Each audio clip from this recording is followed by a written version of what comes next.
He's getting cold water. Okay, she. Put it right. You told كلمت المجاهد يجهز لهم شاهد. نعم. وني فردا. كله مش في الثلاجة. لا يجهز. مش في الثلاجة مجاهد. يا مجاهد. ضع الشاي في الكأسات بس. غسل الكأسات.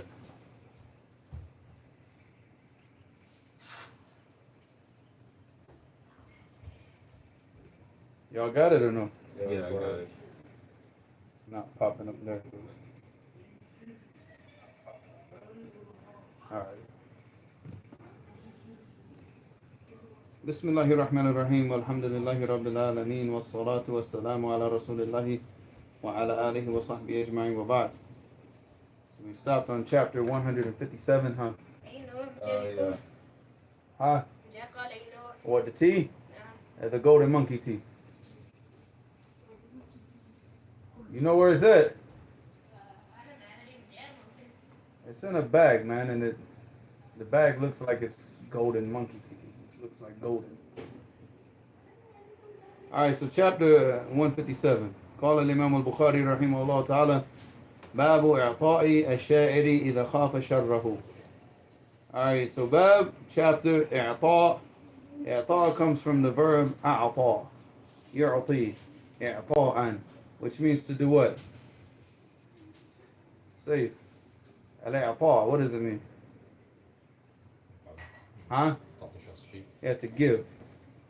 Alright, so you have like a'ata, you have what? Huh? A'ata yu'ti, like you say, like a'taytuhu kitaban. I gave him a book. Alright. A'taytuhu kitaban. I'ta'an. Alright, so إعطاء الشاعر. So it means to give a poet, شاعر. Alright, a sha'ir is the person who writes the poem. Because the last chapter we took, 156, is shi'r. The shi'r is the poet, like poetry. Poetry. The person who writes the poem is a sha'ir. And the plural form of a sha'ir is what? The plural form of a sha'ir, what? Shu'ara. It's a surah in the Quran. After Surah Al-Furqan. Alright, الشاعر إذا خاف شره. So it means to give a poet, give him something, give him money, give him anything, if the person is afraid of his evil. Okay? If the person is afraid of him harming him or causing, some type of mischief to him. Alright, and this is obviously what it's talking about, is giving the poet something to shut him up, to like where he doesn't write a poem against him. And this is what we talked about in the last class. Was talking when I gave you the word haja yahju. Finish up the tea first. Let it sit and then drink some juice. Alright, so haja yahju. Alright, and al-hija, it means to make a poem dissing a person. What was the thing that what is it that Jarir said about Farazdak? Look it up on online in Google. زعم فرزدق أن سيقتل. Well, what was the name of the person, man? I forgot the name of the person. Beautiful poem how he dissed Farazdak. This is a type of al-hijab. He says زعم الفرزدق أن سيقتل. What was the guy's name again, man? I forgot the name.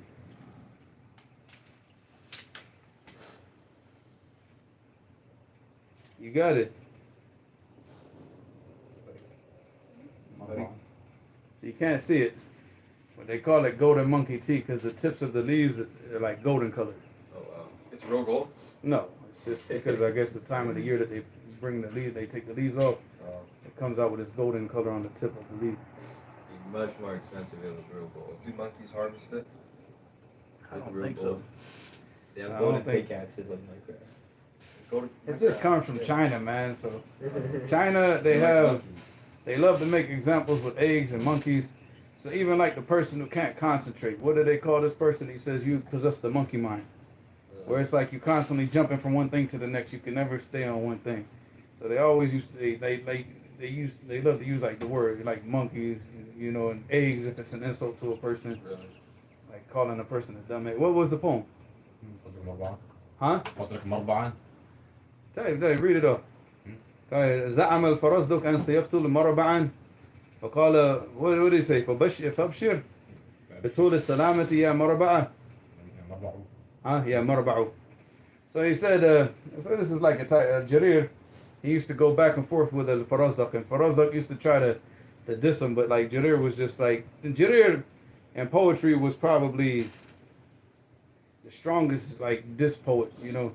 If you got in trouble with Jarir and he wrote a poem against you, you're in trouble, you know. So he said in this poem, he said, زعم الفرزدق أن سيقتل مربعا فقال فابشر بطول السلامة يا مربع. So he said that Farazdaq is claiming that he's going to kill Maraba. Maraba is the name of a person. Farazdaq claimed in a poem that he's going to kill Maraba. So Jarir said, فابشر بطول السلامة يا مربع. So Jarir said to Maraba, he said, glad tidings for a very long life, ya Maraba. You know, and what does he mean by this? Like basically Farazdaq he's full of garbage. He ain't killing nobody. He said what? زعم الفرزدق أن سيقتل مربعا. Farazdaq claimed that he's going to kill Marba in a poem, right? So Jarir said, فابشر بطول السلامة يا مربع. So, you know, receive these glad tidings, O Marba, of a very long life.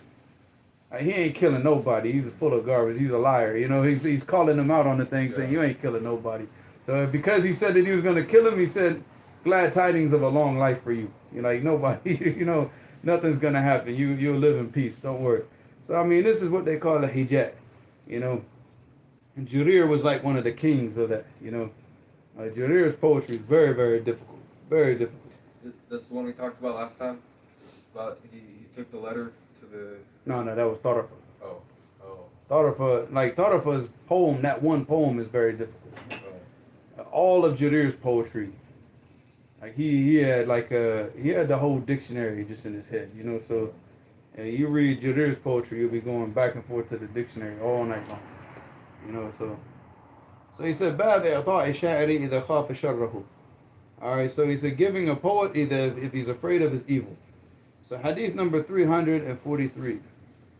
حدثنا علي قال حدثنا زيد ابن حباب قال حدثنا يوسف ابن عبد الله ابن نجيد ابن عمران ابن حسين الخزاعي عن أبيه قال حدثني أبي نجيد أن شاعرا جاء إلى عمران بن حسين رضي الله عنه فأعطاه فقيل له تعطي شاعرا فقال أبقي على عرضي.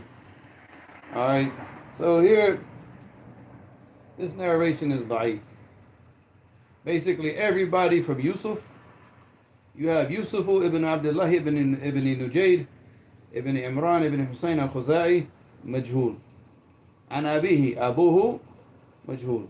حدثني أبي نجيد مجهول. So you got three majahil in a row. So this narration is da'if. Like da'if. But we'll still read it to understand it. He said, أن شاعرا جاء إلى عمران ibn Hussein, that a poet came to Imran ibn Hussein رضي الله عنه فأعطاه, and Imran ibn Hussein gave him money or gave him whatever he gave him, you know, just to like make him, hey, go take this, get on this good side, right? فقيل له, and it was said to him, تعطي شاعرا, like, why are you giving, you're giving money to a poet? So he said, فقال أبقي على عرضي. Say basically what? To protect my honor. You know, I don't know, how did they translate it there? I'm preserving my reputation. Yeah, preserving, protecting. All right, to protect your like honor and your reputation.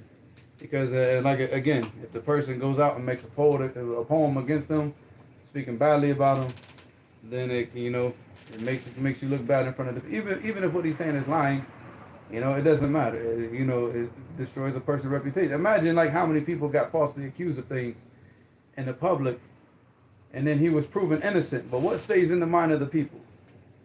What they're being accused of? Yeah, the accusation.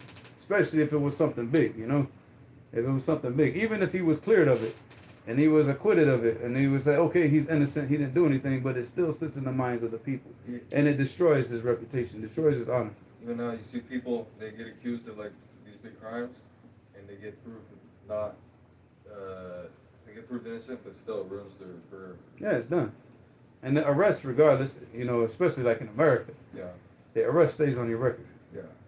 Even though you were found not guilty, so you go to apply for a job, and they see like you got arrested for so and so, and it's some big type of crime, whether it's murder, whether it's something to do with like I don't want to say the word, because they certain words on YouTube, The R word. the R word, yeah, certain words on social media. If you say them, then all of a sudden, you're just inviting the them to watch the video even closer, so The YouTube police. yeah. Because I had a friend, a brother in Jacksonville, that happened to him. And it didn't, it almost caused him problems. He didn't know. Like, he got arrested in a roundup. Like, they were at a store, the police came into a store, an area where I guess maybe, who knows, people were selling drugs. And he was coming out the store, leaving, and he just happened to be in that area, and they just arrested everybody. So when he went to go get a job, they were asking him and said, can you tell us about this arrest in the 1990s? He said, I don't know what you're talking about. I said, I never went to jail for this. He said, this is what because he had been to prison. He said, okay, this is what I've been to prison for. I don't know what this is. And then he had to go, and they, all the thinking, and they showed him. It's like, oh, this. Said, that was nothing. He said, I got let out of jail. He was released right away. He was like, the charges were dropped. They never got charged with anything. He just got arrested in a roundup. And they have so many days to give you a charge or drop or just release you. And he just got released. He never got charged with anything. But still, the arrest sits on his what? Yeah. And you have to go to the courts, you have to pay money to get that expunged, to get that taken off your record. A lot of people don't know about this. So Allah musta'an. But yeah, the reputation, So again, obviously as much as you can avoid it, but that doesn't mean that you compromise in your deen to protect your reputation. That doesn't mean that you start to get buddy with Ahl al-Bid'ah and these with Ahzab just because you're afraid that they're going to speak about you and you're protecting your reputation. No, in that case, no. Because again, this is not about you. This is about the deen. This is about something bigger. If you can avoid things like that, you avoid them. Obviously, if you know that somebody's a danger, it's better to keep him close. Keep him close than to treat him in a bad manner, which will cause him to do the thing that you're afraid that he's going to do. It's one politician mentioned that. I can't say exactly what he said because the language that he used was a bit vulgar, but I'll clean it up because he was talking about like a political opponent of his, and he befriended him, even though they're enemies. And they said, why would you befriend your enemy? He said, I would rather have him on the inside of my tent urinating outside than on the outside of my tent urinating inside. Basically, I would rather him by my side knocking off everybody else than to be on the outside speaking about me and causing me problems. So yeah, that's politics. Yeah, exactly. But you have to be like that with certain people, because they're evil. You have to kind of use this type of diplomacy with people. But not when it causes the compromise of the deen. Now that's a whole nother issue. If as long as it doesn't, you're not compromising, you're not lowering the standards, you're not, watering things down, then, khalas, as far as just dealing, because we have to deal with people.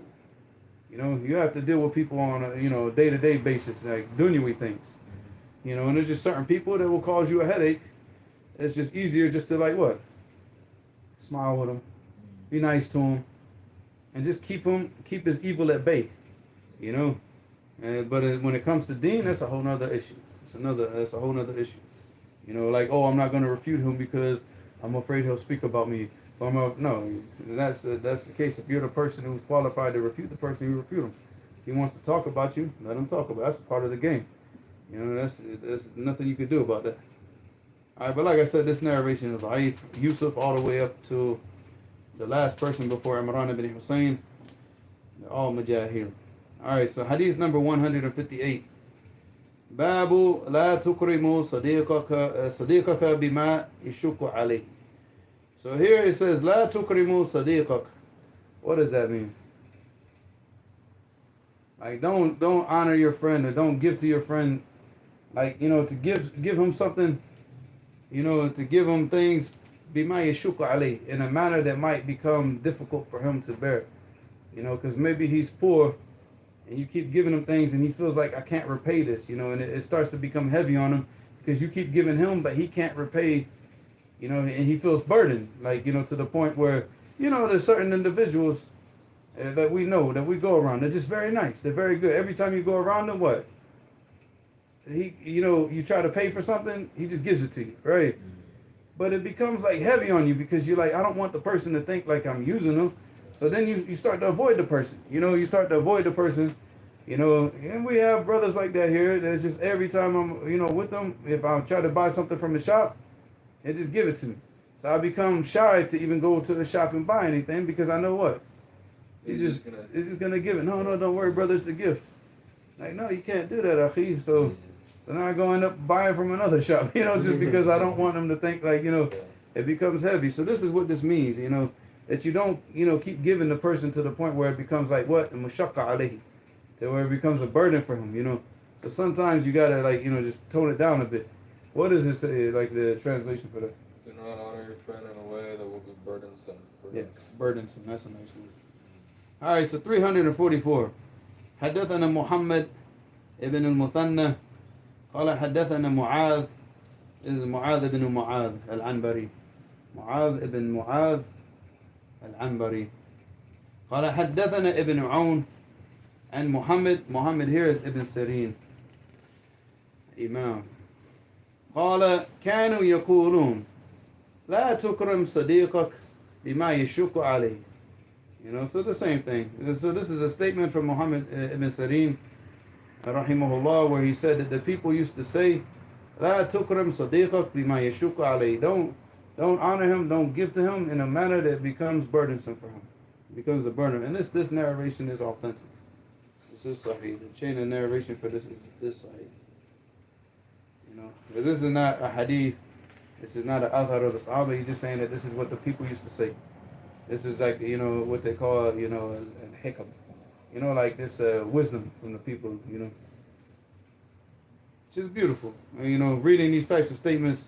One of the most popular books that you can find a lot of these types of, like this in, is a book that's called Rawdat al-Uqala. I believe it's by Ibn Hibban. Rawdat al-Uqala is a book, you know, anybody that has the ability to read that book, I advise them to get that book. It's basically like the, you know, it's talking about the aql and what the mind, what the sound mind is. What are the characteristics of a person with a sound mind? How should he act? How should he carry himself? You know, and then he also talks about what? The opposite, you know, because if this person's aql, then the opposite of that is what? Ahmaq, safih. Person that has no aql, he's just foolish. He does things for like reasons that are just superficial or just silly, stupid. You know, he doesn't do things with purpose. Because a person that has an aql, you know, he does things intentionally. Everything that he does is what? It's intentional. When he speaks, he uses specific words. That's the whole purpose of education. Education is that you have a knowledge of words. Because words have power. But the only thing that, you know, that's powerful about words is what? It's how you use them, how you put them together, and the manner that you use them. You know, so the people that speak, you know, that have knowledge, they speak in a way that's what? It's intentional. They say things and they use certain words for certain purposes, certain meanings. When they act, when they do things, everything that they do, it's got to be intentional. It's not just, I do it because I feel like doing it, or I do it because what, everybody else is doing it. That's a fool. That's a Sophia. That's a person that lives his life what? Just like hoping, you know, just hoping everything, like just everything's just going to work itself out on its own. Like, you know, he thinks that everything just happens by coincidence. Nothing in this life ever happens by coincidence. Everything is written by Allah. And everything that was written by Allah subhanahu wa ta'ala is intentional. It's with hikmah. You know, it's with hikmah, it's with wisdom. Allah subhanahu wa ta'ala has written every single thing. There's nothing that happens in this earth by accident or by coincidence. Everything. So that's so the same way that Allah subhanahu wa ta'ala, He's written everything. That's how we gotta live. I mean, written everything what? It's intentional. Everything. Even a mosquito landing on your arm is not an accident. It's not. It's just hikmah. There's reason for it. You know, everything in this earth has wisdom behind it. You know, so we can't live our lives like a fool. You know, we learn, we get knowledge, we learn the language. You know, learning language is important. If you speak English, you should be knowledgeable of the English language, so you don't sound like a fool. You know, I mean, I was watching. I wasn't watching because I don't watch these videos. I listen to them. So sometimes, like one of the things that I like to listen to, because one of the things that I always wanted to do was like if I wasn't Mr. Student of Knowledge and go study, then I would my thing was like I wanted to become a lawyer, right?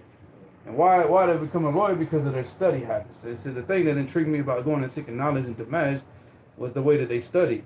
And alhamdulillah, I never learned about how lawyers study. Obviously now I look at it, it's like a joke now, but still, I still like to go back and listen to them talk about the books they read, about the things that they do and their study methods. And, anybody that seems to be serious about what they do, I like to hear how they do it. So I was listening to this fool of a person last night, talking about the books that he read before he went to law school. And I'm like listening, and I was like, what did it say? He's like, yeah, these books is a good start, or something like this. So, something stupid like this. It's like, these books is a good start, and you're going to law school, and you don't even have the most appropriate basic grammar to understand that is for singular. Yeah. This book is. These books are. And but you keep talking about how many books you read, and of course, the person showing the books like, look, well, I was told to get this book because this book, and you can see all the books are like in pristine condition, like because the paperback books, when you read them, like by the time I read them, they look like like elephant ears, like everything's like yeah, and it was pristine. You could tell that it was never even bent here. It's like, man, you haven't even read that book. Like, what are you talking about? It's like even in the Arabic books, like, see, this is like Adab Bayan, because I'm at the end of this first volume. You can see it. You can see the creases from opening and opening and opening. Even when you look at the book inside, you can see like, okay, this book is not going to last long. But now imagine a paperback book. Imagine a paperback book that's 500, 600 pages. By the time I finish that book, it's just, you know what I'm saying? I just throw it. There's no point in putting it back on the shelves. That book's done. Because that book's been beaten left and right, beaten right. And look at the book. You see the wear on it. The daily hadith. You see how it's folded up. They're just clowns, clowns. I mean, we can't be like that. If we're like, if you're going to go out and you speak English to the people, learn the English language. I mean, I'm not gonna sit here and say like, okay, spend all your time going and reading like Julius Caesar by Shakespeare. No, I'm not saying that, but at least be able to speak properly, and you understand like the words that you're using. And you understand the grammatical structures and what this means, and if I say it this way, then it means this. It's not grammatical. Grammar is the basic stuff. The grammar is just like, this is a noun, this is a pronoun. You're talking about syntax, how to put the words together and the meanings that they carry and the same thing when you go into the Arabic language. Everything that you do, it should be intentional. We get educated, we learn, so that when we do things for a purpose. That everything that we do, it has a purpose. There's a goal. There's something attached to it. And that's why if you look at it, I used to talk about this before. This is a statement by Tha'alabi in his book Fiqh al-Lugha, when he talks about the movement, the harakat, between the men and the women. He said that if you look at the Quran, right? He wasn't talking about the Quran. He was talking about in the Arabic language. In the Arabic language, they use for the man, generally, when he's moving. When he's moving, what? Sa'a, like sa'yun. Sa'yun, which is sa'a, yis'a, Why? Because a man is supposed to do what? Move with purpose. Move towards something, an objective. You're not just moving just to like lollygag and walk around, tajawul fi shawari'. You know what I'm saying? Like a lot of fools nowadays, because this is the mannerisms of who? Mannerisms of females. Well, you put a woman in a mall, and what does she do? She wanders around. She just wanders around, looking in stores, thinks she's not gonna buy. Yeah, she has no goal. She has no like. Okay, we're gonna go to the mall. We're gonna go to this store. We're gonna go to this store. We're gonna go to this store. We're looking at this, this, and this. We're gonna find the best price, and we're gonna buy this. Yeah. When have you ever seen a woman go with that type of strategy? We go with that type of strategy to the supermarket. All right, we're going to the supermarket. This is what we got to get. And I tell the kids, as we're going in, all right, don't forget, we got to get this, we got to get this, we got to get this. All right, and we go there, we get those things, and what? But- two other extra things that we didn't, oh wow, that looks good, and then get out. Yeah. But we don't just walk around the supermarket without purpose, looking for whatever we can throw in the basket. Hey, that looks good for the day, and then you end up with a bunch of garbage. Yeah. So the man, the word is always used what? Sa'a, yas'a. That the man yas'a, like he goes out and he moves around the earth with purpose. So go through the Quran and see the word. All you gotta do is just type in, like, for example, how many times was the word sa'yun mentioned in the Quran, and you see it's mentioned with what? The qawm, the men, the women is what? It's mesha. Because mesha, you just like tamshi. Like, I'm going to go out and what? Samshi, kashat. Like, I have no purpose. I just, like, maybe I'm stressed. Maybe I just want to relax. Maybe I need time to think. So then what do? You go out to the street, what? What tamshi? So generally, tamshi, not saying that mesha, like, wayamshi, cannot be used for a man. Because we see it in the hadith used for what? Used for men.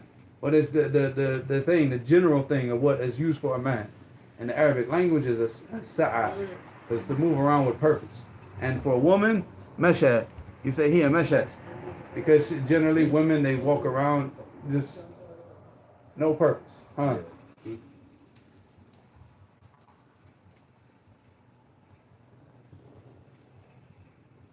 And again, this is not to diss women. This is just talking about the nature. All right. So, but going back to this, I mean, even all of us, we need to become more intentional, more purposeful with our lives. And the reason why we're not seeing the success that we want to be seeing, whether it's in the deen, whether it's in the dunya, is because of what? We're not intentional with the things that we do. We live from day to day just hoping, that hoping for the best, but you're really not doing anything to make the best. What? It's action, It's action, it's there's fruits, the actions that you put forth is what? It bears fruits. But if you're not putting anything forth, you're just trying to live every day accidentally, just waking up and going through the day, just trying to, in survival mode, just like get through the day and trying to do anything just to make the day go by faster so you can get to the things that you want to do, which is really what? Nothing. So along time. Any questions? Oh, you better give me one of those. I see what those are. Where's the bukhur, man? Because you're all dressed like a Saudi, man. You're supposed to be bringing in the bukhur. Huh? We have bukhur, but we don't have the mabkhar. Yeah. Lightning Bolt asks, Ustad, how does one truly become fearful of Allah? How does one humble themselves and stay in that state? What do we take the hadith? The hadith, what was it? Not the last hadith from daily hadith, the hadith before that. What was the hadith? Well, what's your glucose looking like, man? Yeah, you go ahead and say it. Huh? Why did you say it? Give him one of those chocolates. Yeah, give us it. They're his in the first place, you know that, right? Becoming a more fearful person, huh? Mm-hmm. So I gotta sit here and act like a boxing coach. You know what a boxing coach does?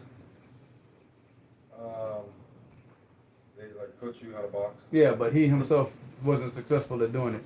Oh yeah. I've heard that. Yeah, so you see, like the best coaches. Where did I hear that? You said that before. Well, I mean, I mentioned that before. He who knows does, and he who doesn't teaches. Yeah. That's a statement from the kuffar, like because like you get like we talked about. I was speaking about law school. The law professors are the ones that tried to go out and become lawyers, but they just weren't successful. So they go back and what do? Because they weren't successful, they teach. They go back and teach law. Because if he was successful, why would he be teaching in the university if he's making, $300,000-$400,000 a year as successful, or even more? As a successful lawyer, why would he go teach in a college? But because I gotta take this phone. My phone was dying. So, like I said, I'm gonna do the boxing coach thing right now. I'm gonna tell you what you need to do to become fearful of Allah, even though you're asking a person who's not. All right, so we talked about like that in the two hadiths back from the daily hadith. So today we took the daily hadith from Abi Hurairah. Before that, we took the hadith of Abi Hurairah, Before that, we took the hadith of Anas. What was the hadith of Anas? Huh? Well, I don't know. Was it one of the 7 people? No, that was a hadith Abi Hurairah. Actually, no, the last 3 hadiths we took were Abi Hurairah. The 4th hadith before that was Anas ibn Malik. So you had this hadith, man aad ali waliyan. Then you had the other hadith before that, which was what? What was the hadith that we took before that? You don't remember. You guys forget already. The last hadith that we took from Daily Hadith. وَالَّذِي نَفْسِ بِيَدِهِ لَا تَدْخُلُوا الْجَنَّةَ حَتَّى تُؤْمِنُوا وَلَا تُؤْمِنُوا حَتَّى تَحَابُوا أَلَا أَدُلُّكُمْ عَلَى شَيْءٍ إِذَا فَعَلْتُمُوهُ تَحَابَبْتُمْ أَفْشُوا السَّلَامَ بَيْنَكُمْ. Spread the salams. You know the hadith. Before that was the Sab'atun يَظِلُّهُمُ اللَّهُ. That was the Abi Hurairah. Alright then, but the hadith before that was what? The hadith of Anas رضي الله عنه عن النبي صلى الله عليه وسلم قال ثلاث من كن فيه وجد بهن إيش؟ حلاوة الإيمان. Like these 3 things, if they're found in a person, then that person will find the sweetness of what? The sweetness of Iman. The sweetness of Iman. He said, أن يكون الله ورسوله أحب إليه مما سواهما. That Allah subhanahu wa ta'ala and His Messenger are more beloved to Him than anybody else.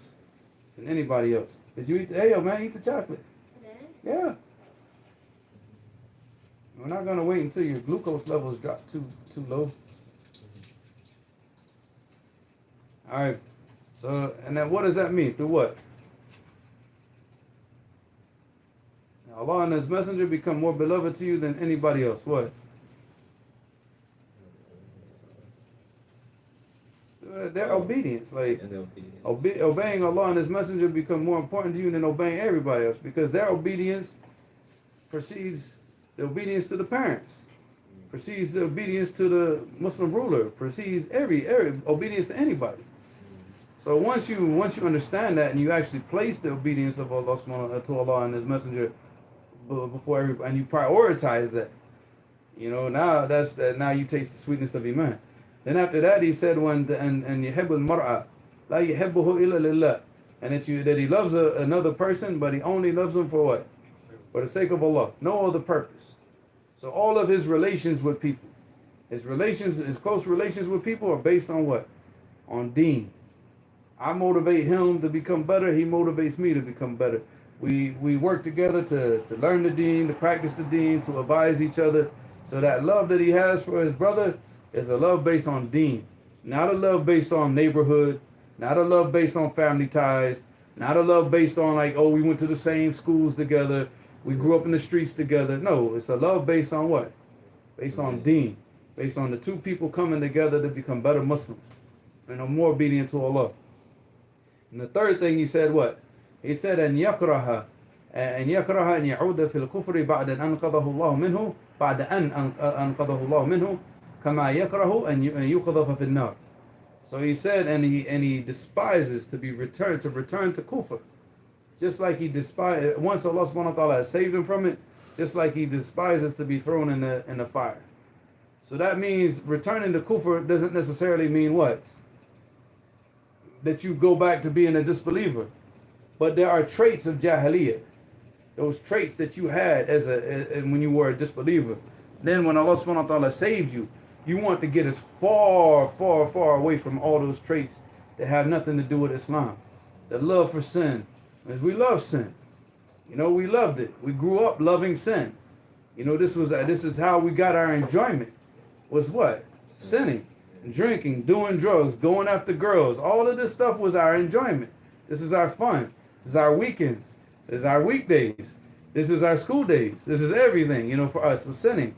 So now, listening to music and all this type of stuff, right? So now you come into Islam, and what are you striving to do? Is to get far, far away. Now, once Allah has brought you away from all that, you've left it. You left the drugs. You left the drinking. You left all these things. Man, what are you scaring the people for, boy? I looked at their faces. I'm like, man, what are they seeing? They see somebody coming up to. You in the hood, you can't be scared, man. Nah, call it not scared. Call it preparedness. Preparedness, man. Because I look at the faces, I can see something ain't right, man. Somebody's outside. Yeah. Somebody's outside. You ate that chocolate? He's dropping down. He's at 88 right now. Because I made him food. And gave him the insulin based on the food that he needed, that he was going to eat, and he only ate half of it. So I said, just watch it, keep watching it. If it goes down too low, so he got to eat his little piece of chocolate right now. So, but, so I mean, those are the things. Like, I mean, everything about your life is what? What was I saying? You go back to Jahiliyyah. Yeah, exactly. Jahiliyyah. Yeah, so all those traits, you know, all the stuff that we used to do, you despise. Yeah, bring them, get that tea closer to them so they can get the tea safe. You want you this, did- sure? Sure. So you despise going back to those things. Once Allah subhanahu wa ta'ala has saved you, you would want to go back to those things just like you would want to be what? Thrown in the fire. Well, you know, you see, and what's the difference between a successful Muslim and a Muslim? Just a successful Muslim, he's trying his whole thing to learn, all right, all of these things that are despised and hated, and he's trying to get us, these things are hated by Allah, and he's trying to get as far away from them as possible. But this other guy, the Jumu'ah Muslim, the Friday Muslim, he's not concerned about that. He's thinking, I'm going to smoke weed, I'm going to have these girlfriends, I'm going to do all these little Walmart marriages and have, you know, babies running around, you know, from illegitimate marriages, and I'm going to do all this type of stuff and drinking and partying and hanging out. But hey, man, you know, Allah is the merciful. Allah is going to, and I'll make Tawbah, and I'll do, yeah, akhi, don't you ever think, you know, that's the thinking of a person who's headed for destruction. You know, yes, Allah subhanahu wa ta'ala is the merciful, but also he, you know, he has what? Adab shadid, akhi. He's got a very severe punishment for the people that disobey him. So if you're, you know, you're talking about becoming fearful of Allah, that's what we all have to do. That hadith right there, those three things. You know, one, that Allah subhanahu wa ta'ala and his messenger become more beloved to you than anything else. Nothing in this earth matters, you know, if it goes against and contradicts what you know, what their commands are. That's it. That's over. You know, we leave off anything if it goes against that. And your relationships with people are relationships built on what? Built on deen. Look at us. Ya akhi, imagine if there was no deen between us. How like Abdul Malik and me become so close? How can we all become close? What's going to bring me from Jacksonville all the way out to Fresno, California? You know? Yeah. And if we did, we cross paths as what? How you doing, sir? Good morning. Yeah. You know, maybe just like associating, but you see the deen. And we're trying to find people that are, you know, where we come together and we motivate each other to become better. And that's what we're supposed to do. And that all goes back to, again, what I was talking about previously about, you know, living intentionally, living with purpose. Not just living just to live, but everything, your relationships with people, your dealings with people, everything is purposeful. I told him he's got to bring the Bakur. Because he got all, you know, dressed up like got the Saudi clothing all right. He's bringing out the tea and the cookies just like they do it. They actually do this in the durus in Saudi Arabia. Oh, really? Like if the sheikh's teaching, they're like sometimes they'll have people coming around pouring coffee. And you be drinking, they'll have dates and stuff like that. Especially the young. Yeah. And dressed like Mujahid. They did that in the Durus of Sheikh Salih Fawzan. Not the Sheikh Salih Fawzan, no. Sheikh Salih Fawzan, his masjid, if you go to his like regular durus, it's mainly like students of knowledge. Not like a lot of awam, but when there's other bigger masajid where there's like a lot of people that go there, like, you know, they'll have people coming out, bringing out coffee. What books does he teach? I don't know now. I mean, back in those days, he was teaching al-Muntaqa, he was teaching Fath al-Majid, he was teaching, I can't remember what else. The only concern I had was al-Muntaqa, the book in fiqh.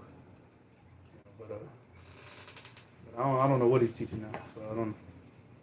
It's probably still. I'm pretty sure he's still teaching al-Muntaqa because when I was there, he was in Kitab al-Hajj, and that was the last class that I attended with Sheikh Salih Fawzan in Kitab al-Hajj.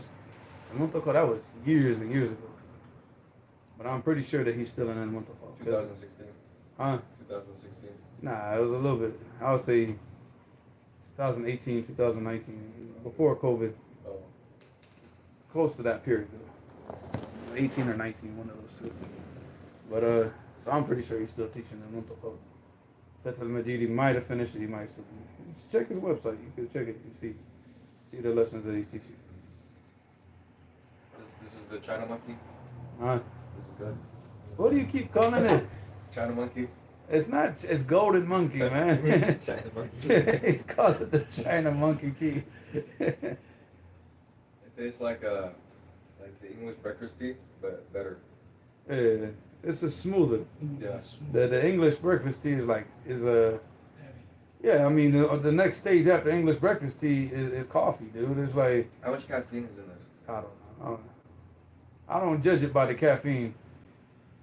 You know, I judge it by the content of its character. I think what it makes me feel like when I drink it. You know, I could care less what all the statistics of the tea is. I want to know, am I gonna be, you know, up there reading, or I'm gonna be like, so, yeah. All right. Any other questions? Yeah, Hamid. Oh yeah. Hamid asks, Ustad, you know any explanation of Adab and Mufrad we should read? I don't know.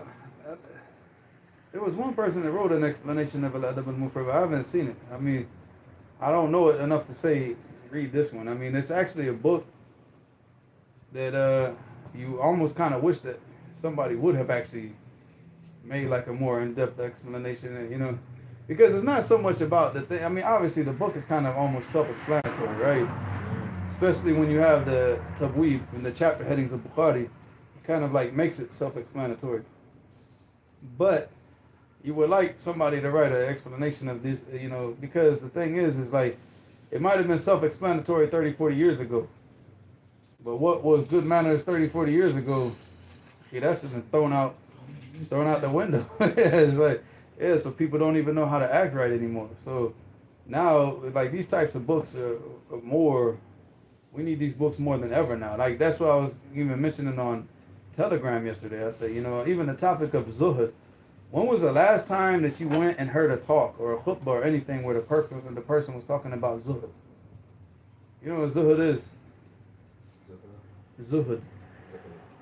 Zuhud is like asceticism, like leaving off the dunya, you know. And it's not like leaving off the dunya. Like zuhud, it doesn't mean that you just live like a poor person. Yeah. But what it means is that you leave off from the dunya what doesn't benefit you for the next life, for the akhirah. That's like real zuhud. We're talking about the zuhud of Ahl Sunnah wal Jama'ah, not the zuhud of the Sufis, where you go and you wear cheap clothes and you walk barefooted everywhere, you know. Even you do though that? Seriously? Huh? They do that? Yeah. That's why they call them Sufis. Because Because they used to wear suf, which was the cheapest material. So they used to try to show themselves as being poor. So they used to wear suf, which is wool clothing, which is in those days the worst material, because when you start to sweat, it starts to stink, smells really bad, and this is what the poor people wear. So that's why, you know, when they used to go out and work in the fields, you know, their clothing used to smell really bad because of the cheap material, you know. So that's why they call them Sufis, because of suf, the wool of the sheep. Yeah, because they used to wear this just to show, look, I'm poor, I'm miskin, you know. Yeah, so people do that. But the zuhud, it means like you're just leaving off that which doesn't benefit you in this life, like leaving off what doesn't benefit you, leaving off in this life what doesn't benefit you in the next life, for the next life, you know. I can tell you, 40 years, not one Talim Kubba or anything around here in this area. What about that topic? Not even close. See, it's gonna be kind of a hard task for you. Go in that room over there. You see the stacks of the books on the walls, because we don't have shelves for them now. All right. Well, it's not because of that. We wouldn't have. Oh yeah, I know. Yeah. It's had Yeah. 12 more deliveries since then. Yeah. So, yeah. Go look for the book Az-Zuhd Imam Ahmed.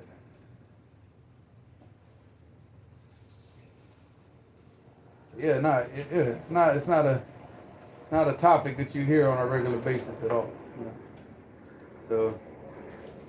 So these are the types of things that we need to be talking more about. Proper manners, the Muslim youth. Right now, and especially, and this is especially true more with the immigrants, than the local Muslims. But the kids of the immigrants, wallahi, akhi, if you talking about Islamic manners, woof, woof, woof, woof. They, akhi, wallahi, they make us look bad. The kids, and we're not talking about the old guys, the fathers, the grandfathers, the original guys that came over here from the country. But the kids that were first, like, second generation, third generation raised up here, they have no Islam in their manners. No. And then nobody's even trying to take the time out to teach them, to show them. If you go to the masjid and they're playing basketball, F this and F that, and you F this, and they love to say, the Yemeni teens, they love to say the N-word. No, I mean, this is not just specific even for the immigrants. I mean, this is just across the board nowadays. Yeah. But I mean, it's more, I think you see it more with the immigrants, but you see it, with the local Muslims, the American Muslims, you see this and you see that. You can go to any masjid right now in America, and when people are playing basketball, and you hear the most vulgar language, the worst manners, it's like, once people get together, it's like all Islam is like, we're putting Islam in the closet for now, and now we're going to act like kuffar for an hour, and then once we're done and we're tired, then we'll go back to like what? Being Muslim again, or when it's prayer time, when it's prayer time, oh, assalamu alaikum, brother, now you're a Muslim now, but 2 seconds ago you were like, F him, Zuhud. I'm probably going to have to find it myself, because in 15 minutes I got to give him his medicine. So, I mean, manners needs to be taught more, and zuhud, and the whole idea of just like, because even the kuffar, I was looking at this like, this is probably why I was up until like 2 o'clock last night, because 2 o'clock last night I was on, I can't really discuss the website because it's probably not, I don't know if I should be using this website, but it's for books, right? But it's a way of just, getting books that you can't, So I don't even know, because I used to use this website overseas because we can't get English books overseas, So the only way we can do it is we got to download it, go to the printer shop, print it, and then read the book, until we found out about Kindles, and then we all got Kindles, and then, so now I got like 1,000 something books on the Kindle, which is a lot easier, So I was looking through like all the different books on like, just marketing, management, things like that, right? Because I'm like, nobody wants to read about this stuff. I'll just go ahead and just read about it because, people need to know about these things. Because when we're given dawah is marketing. You're marketing Islam to the people, but you're not trying to do it to sell it. But I mean, these types of things, like, because they study the way people think. So I said, let me read and let me see what they say. Whatever. Interests me a little bit, whatever. Good entertainment, beneficial entertainment. So one of the things that I was looking for, one of the things I was looking at was, I don't know how I started off with these types of books, and by like maybe 2 o'clock in the morning, I somehow ended up on books about minimalism. Minimalism? Yeah. It's like living minimalist living, right? Like the hippies, they now, where they're like throwing out their beds and sleeping on futons now. Yeah. So, this type of thing, right? So I'm like, look at these kuffar. Now they're writing books about things. Now that this should be a Muslim's life. Yeah. Is this whole thing, this whole concept of minimalism? Like, how are they're gonna tell us how to be a minimalist? How are they gonna tell us, that start getting all the clutter out of your house, and and that's why I think I don't know what time it was. What you have check the Telegram. What time was it? Because we're on the same city, so you'll probably see the exact time that I posted it, based on here, like Fresno time.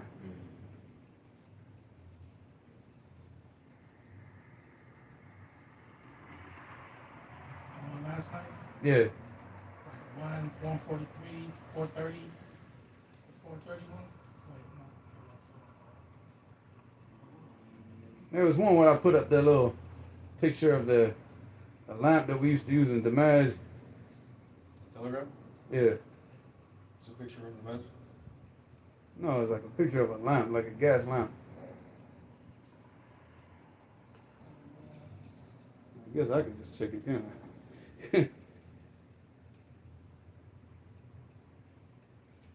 It's the last post. What time was what time was the post? 1 a.m. It was 1 o'clock in the morning, right? Yeah, and then the one after it's at 1:02. Yes, that's what I'm saying. I was up there at 1 o'clock, so it was about 1 o'clock. I found those minimalist books. I'm like, man, these kuffar gonna sit here and tell us how to live like a, like how to get our lives in order and get all the clutter out. And I'm like, come on, man. Like we should again, when we talk about these things, what did I say? I said number one, security. The issues of security, like Muslims should be like, this should be our field. We like Muslims in America. We should be like billionaires off of security companies, and we should be taking getting the Muslim youth, especially the Muslim youth that haven't been to jail, young, raising them up, teaching them how to fight, teaching them how to like just break people's arms and stuff like that, putting them in security. They're not smoking, they're not drinking, they're not chasing after girls. They grow up with discipline, memorizing the Quran, studying the Arabic language. Akhi, come on. Like right now, America, like this should be us. This should be us. And these types of things, how to live minimum, we should be writing these books.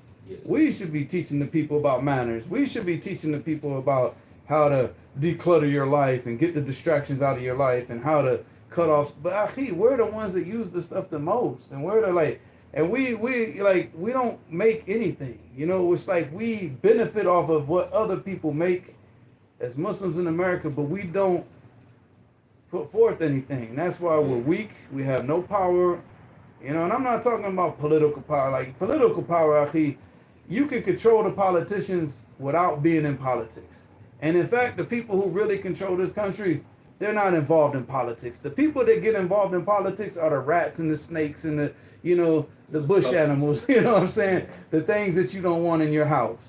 The people you don't trust around your kids. Those are the people that get into politics. The pedophiles and all these other, people that if I lose my way, we're going to get this video taken down. So they're the scum of the earth, right? The people that can be manipulated and used. By who? By the real people that got the power. The people that are throwing the money at them. The people that have stuff to blackmail them with and things like that. And this is how politicians, what are they going to sit there and make you promises? How are they going to promise you something that they know they don't even have the power to fulfill that promise? Unless the people who are controlling them, their handlers, allow them to, answer that promise or fulfill that promise. They got no control over when they go to the bathroom, basically. Politicians, they're nobody. They're scum of the earth. They're like the actors and the musicians. They're scum of the earth. But we turn these people into what? Celebrities. And you got Muslims, akhi, that, got pictures of these people on their phones and hanging pictures in the wall. Like, akhi, what type of, where is your tawheed? And where is your sense of the deen? Where you do ta'zeem of these kuffar? I mentioned that. And I said, akhi, when I was in Saudi Arabia and Kobe Bryant died, la'natullahi alayhi, because he died as a kafir. When the Muslims were putting pictures of Kobe Bryant up on their Facebook and crying, oh, Kobe's, hey, akhi, you're a Muslim, akhi. You're a Muslim, akhi. My own father dies. I don't go posting a picture of him up on my Facebook and saying, oh, my father this, my father that. Akhi, he died as a kafir, akhi. Yes. Am I sad? I lost my father? Yes. Was I sad? Yes. But I'm not going to, revere him and, hold him up in this high and post pictures of him on Facebook. Why would you post pictures again? If you look at athletes, go look at athletes and what they do in their free time. Scum of the earth, akhi. Scum of the earth. Where do athletes hang out at? Strip clubs. They're hanging around strip clubs. They're with different girls every single night, drinking and doing drugs. Especially like in basketball, akhi, back in the 80s, especially in 80s and early 90s, they were doing cocaine in the locker room, akhi. 60s. Yeah, you know what I'm saying? So it's like, it's not, you're not dealing with like the best of creation here. The best of creation are the ulama, the people who go out and seek knowledge and the people that are trying to practice their deen and get closer to Allah. Those are the best of creation. But yet here we go, revering and, holding this kuffar and just scum of the earth in high esteem. So now we're being controlled by what? Scum of the earth. Who now has the power with these politicians? The scum of the earth. Like we talked about the last time. How much power did the Muslims wield right now in Fresno? If we wanted to change something because the Muslims want this, you think they're going to listen to us? But will they listen to the Sikhs if all the Sikhs got together? Because the Sikhs are throwing dollars at them, throwing money at them. You know, because they're you know they're you know what I'm saying, they're trying to buy these people and get in, you know, so they can make those types of decisions. Now look at the money that they're making, and look at the power that we actually we got nothing. So all the things that we could be doing, we're not. We don't have any security companies, and I don't know anything better than a Muslim security company, akhi. You know, especially Muslims that are practicing the deen. I don't know anything better. I don't know a better idea. You know, we're not. We're dressing like the kuffar. We're not, you know, we're not producing even our own clothing. China's producing our clothing. You know, where are the Muslim, like, you know, the Muslim tailors and stuff like that in every city where Muslims are, you know, the thobe makers, the, you know, we're not doing nothing. Yeah, akhi, if we really practice our deen, I'm telling you, if we practice our deen properly as an ummah, all the Muslims in America, wallahi, akhi, they will be selling thobes in Walmart. They will sell thobes in Walmart. You go to Walmart and buy halal chicken, you buy thobes and kufis, and you go to Barnes and Nobles and you can find Arabic books. Why does this not happen? Because what? We're spending our money with them, giving them all our money, and we're not producing anything and spending it amongst ourselves. So again, akhi, we got a long ways to go, man.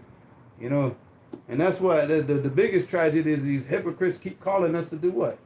Oh, these are our brothers. These are, you know, we need to act like them, and we need to get good with Billy Bob and all that.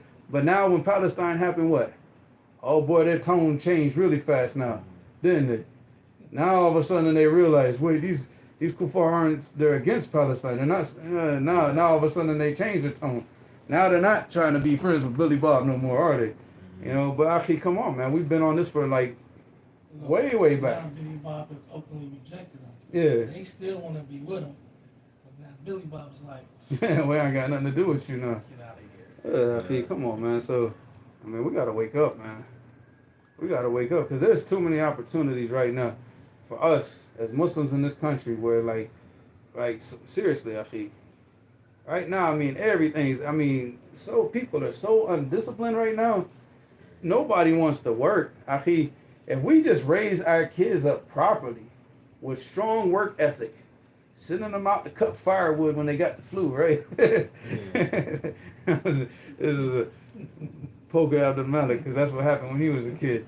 But you know, but I'm not that, like, not to that extreme, right? That, you know, obviously got the flu, let the kid relax, but that's what he had to go through as a kid. But just strong work ethic, you know, akhi, our kids, the next generation will start to take over everything. They'll start to take over everything. And then they're raising their kids up with that same ethic, that same get up early and get started early. Start reading the Quran, start memorizing the Quran, memorize hadith. Now go to work. And you know, when you go to work, you know, get there early and you leave a little later and you do the job better than everybody else. We'll take over everything. But we're too lazy. We're just like, seriously, man, we don't have that collective mindset. We don't come together. Like one or two individuals might think like this, but we don't come together. Like, you know, and if we do come together, there's always a bunch of ignoramuses that are going to destroy everything. Because they're always going to try to get everything in their hands and they're going to destroy everything. A long time.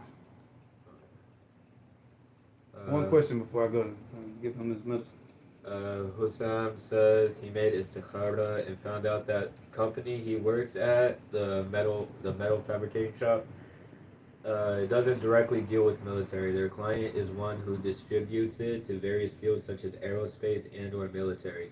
We just finished the parts and we wouldn't know where their client would distribute it to. But when his company does get military parts directly, it's once in a while, but mostly parts will be aerospace, automotive, and other halal industries, etc. And he let the boss know due to religious concerns he doesn't want to touch military stuff.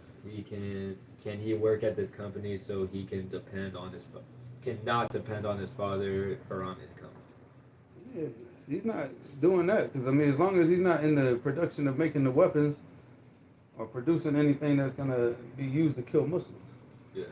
Because nowadays, whatever is being produced, we know where that's getting sent.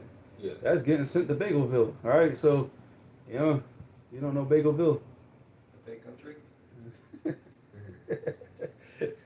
After Malik school of mine. What's Middleville? Bagelville. Who's that? That's the land of tiny hat people. Oh yeah, the fake country. Yeah, okay, that fake country out there. Oh yeah. It's that fictional country. Yeah. Oh yeah, yeah, Is, is not real. It's yeah. bye bye video. It was nice knowing you. Really? Just for that? Yeah. No way. I'm just trying to be so. Nice. All right. We gotta lock in. Yeah. Yeah. No, I'm looking No, I for- just need to give Abdul Malik a stick, and every time you go too far, he just like taps you a little bit. You know. Yeah. Make me the talk my thought in the class. Shut up, Ibrahim. You're going too far. We need like an alarm. You about to hear the alarm right now. YouTube police. No, it's about for his medicine. Oh yeah. Oh yeah. No, I work at or not work. I'm looking to work at, looking for like a welding job, right? And there's this one company. It's like similar to this metal fabrication shop he's talking about. Where the client just asks for something and they would just like make it for them. They don't ask for like what the purpose is for.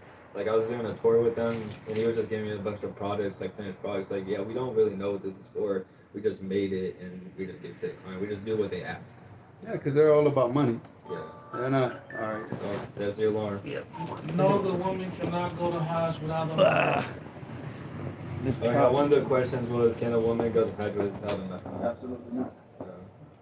It says absolutely not. We'll discuss that on You gotta go back in here or no? yeah, because I got to. What are you sitting here alone for? We ended? We ended? No. No.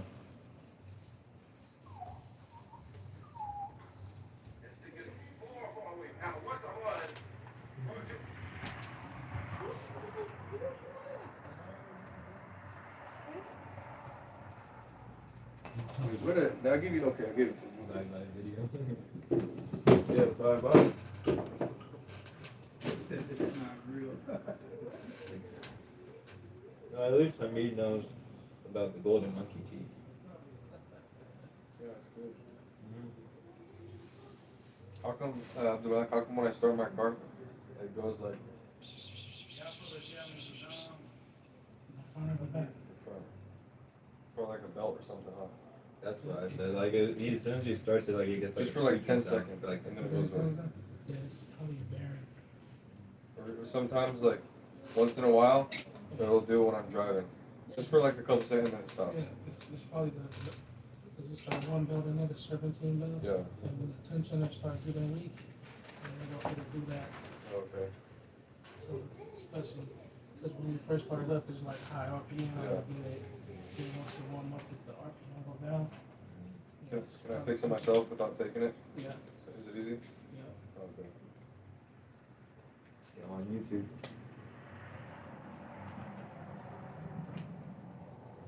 You think it might be the combobulator? Or the flux capacitor? Finally, combobulator. Oh, yeah.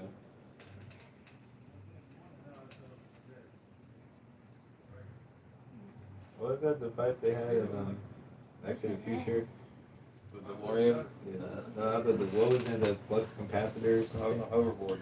Not the hoverboard. No, Jetpack. the blender. The blender. Blender the bananas.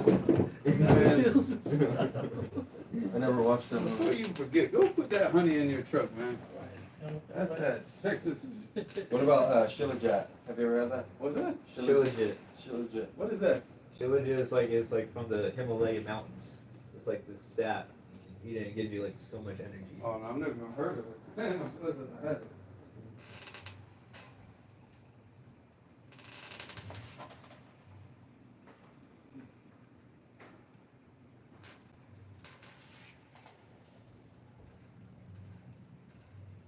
When I was a kid, coming up in Jacksonville, whenever we wanted energy, we went to the Jamaicans.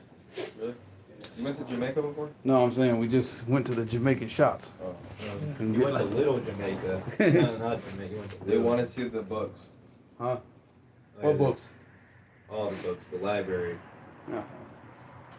You gotta pay for that. Oh. So this is the book. This is Kitab al-Zuhd. This is actually written by Imam Ahmed, rahimahullah. So this is a nice book. If if we have the chance, inshallah. I mean, probably not gonna be like tomorrow, but one of these days, inshallah, we'll try to go through this. It's actually smaller than it looks.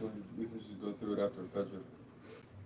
No, me and Safe got to start doing tafsir after Fajr.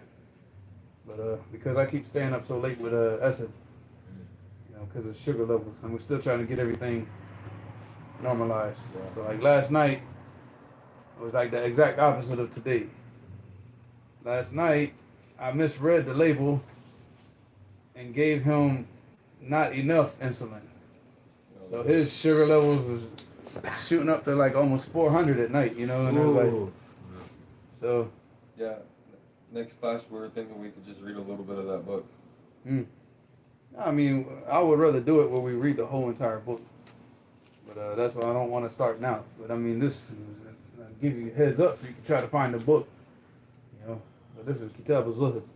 So Imam Ahmed, that's what he talks about, what real Zuhd is. But this is all narrations. All narrations. So. Any other things? Name asks, when I'm studying, I can focus better in the library instead of studying in my home. But the library has free mixing. I try my best to lower my gaze, but sometimes it's unavoidable. Should I study in the library or in my home? I mean, any place is going to be a fitna for you, avoid it. I mean, that's basically anybody. If I'm sitting here on this couch, I can read more than if I go to my bedroom. If I go in my bedroom, just like today, I'm sitting there reading Al-Dawal Bayan. Like, yes, wow, mashallah, that's so beneficial. Yeah, I'm out. Next thing you know, I'm like, hey, Majad, wake me up in an hour. Because I'm just like, because you get lazy. But if I sit here and read here, I can sit here and read and read and read and read. So it's just, you go to a place where you can benefit, but at the same time, a place that's not going to be a fitna for you, Does it make a woman masculine if she's setting goals and striving for them? No, she should do that. I can't find the... What makes a woman masculine is acting like a man. Okay, because they were saying it when we were... because when we were talking about how the nature of the woman to just go off and wander on without a goal. No, I mean, that's the nature, but that doesn't mean that that's every single woman. I mean, the woman should prioritize the same thing. She should prioritize learning the deen and, prioritize ibadah, and that takes, writing goals, and, yeah, she should be trying to memorize the Quran, memorize hadith, learning the deen, teaching her children. But at the same time, she shouldn't prioritize her goals over being a wife and being a mother. And that's what happens. This is where a woman goes from being a good woman, a good female, to becoming like manly, So you see like a woman when she starts to prioritize her goals and the things that she wants to achieve over family and her responsibilities as a wife, as a mother. And that's danger zone. That's where marriages start to crumble, And a woman should have goals and she should be working towards things, but at the same time, she also has to understand what? Her responsibility. Same thing like a man. I have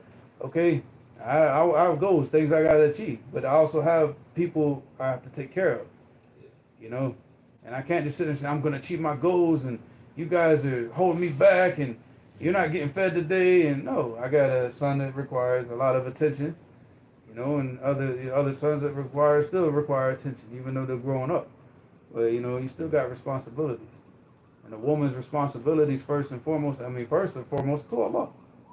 To Allah. Then after that, to her family, her husband, So she shouldn't get to the point of, a lot of these women, they get like, this career mind, and I'm out to achieve my goals, and then what? Destroy her marriage, destroy her relationship with her children. This is what the Western society is doing with the women nowadays. So, yeah, they all want to go to college and become some doctor or something. What? The thing about it is because most of the men nowadays are losers. Yeah. So I mean, imagine if you were They a want a woman. wife who works. I'm saying if you were a woman nowadays, So I they don't have mean, to. you'd probably be doing the same thing if you were a woman, right? You know what I'm saying? Because if you looked at the quality of men nowadays, it's like, dude, we're not fulfilling. If we were fulfilling our responsibilities as men, we're not. We're victims and crybabies and crackheads and pot smoking idiots, That's it. You know, everybody, subhanAllah. You know, I was joking with my kids today, you know, and that was it today or yesterday. Because we got all those cats outside. We got that big cat, Garfield, right? But he's populating the place. I said, you see this? I was telling him, I said, you see how these cats are? I said, it's a shame that most of the people now, humans, are acting like these cats. Like this dude will come over here and knock this cat up, knock this cat up, knock this one, and he's got babies all over the place, and I ain't dealing with, I don't know none of y'all. I don't know none of y'all. And he's just chilling. He's like, when's my next meal? You know, like all he's thinking about is his next food. When is he gonna eat? He doesn't care about that girl and her babies. I said, and I was joking with him. I said, now the mama cat brings the baby cat to our house, the government, for food stamps. You know, and we're like, get the government. Get the government to feed my baby because the father ain't taking care of him. I said, see, but the thing is this is the nature of cats. It's not the nature of humans. It's not the nature of a man. But the man now has become like is lower. His nature has become so low to the point where now he's on the same plane as animals. Akhi, that's not good. That's not good. Akhi, it's not permissible to impersonate an animal. You know, even the ulama has said it's haram to impersonate an animal, even in a kung fu style. You know where they have kung fu styles where you're doing like harakat, like because Allah created you as an insan. You know, that's ikram. Allah subhanahu wa ta'ala akramak. You know, this is He honored you by creating you as a human. Why would you want to go and act like an animal? So the Quran and the Sunnah here is teaching you how to be the best of man. You know, this is teaching you. This is your guidebook to be the what? The best of man, to raise you up so you can be more honorable. Not, you know, honorable to yourself, honorable amongst the people, and most importantly, honorable with your creator. You know, and that's why what is it? Zuhair, he said that in a poem. He said, وَمَنْ لَمْ يُكْرَمْ نَفْسَهُ لَا يُكْرَمِ. Whoever doesn't honor himself will never be honored by the people. You know, the first and foremost, you have to hold yourself, you know, with dignity and honor. You know, you can't do that acting like animals. You can't do that having the same nature as like these animals, like these cats, you know, outside and dogs and stuff like that. I mean, come on. So, when you go into sujood, how should you go down? On your knees first or your hands first? Your hands first. We're gonna go over that in below. Just going down on your knees, it's like going how a camel goes down. Yeah. He said, don't do that. Like tabaruk mithlu banana. Yeah, because that's how a camel goes down. Their knees first. Yeah. Because the camel, they say, well, this was the thing because they said that the camel goes down like this first but he has knees in all four of his legs. So, you know, so he's going down on his knees first. So, what about Ibn Baz? Didn't he say to go down on your knees first? It's just ikhtilaf. So, me, I feel comfortable going down hands first. Yeah. But it also means it doesn't even feel right going down on my knees first. It also means don't have your elbows on the ground. You're on your hand. Not your whole arm. I see a lot of people do that next to me in sujood. I can see their from the peripheral vision. The whole arm is laid out like that. No, supposed to be on your hands. You get some tea. That's it. All right. Hamid asked, what's the meaning of sa'i in Arabic? I told you, sa'i, it means to set out with, like, to move with purpose.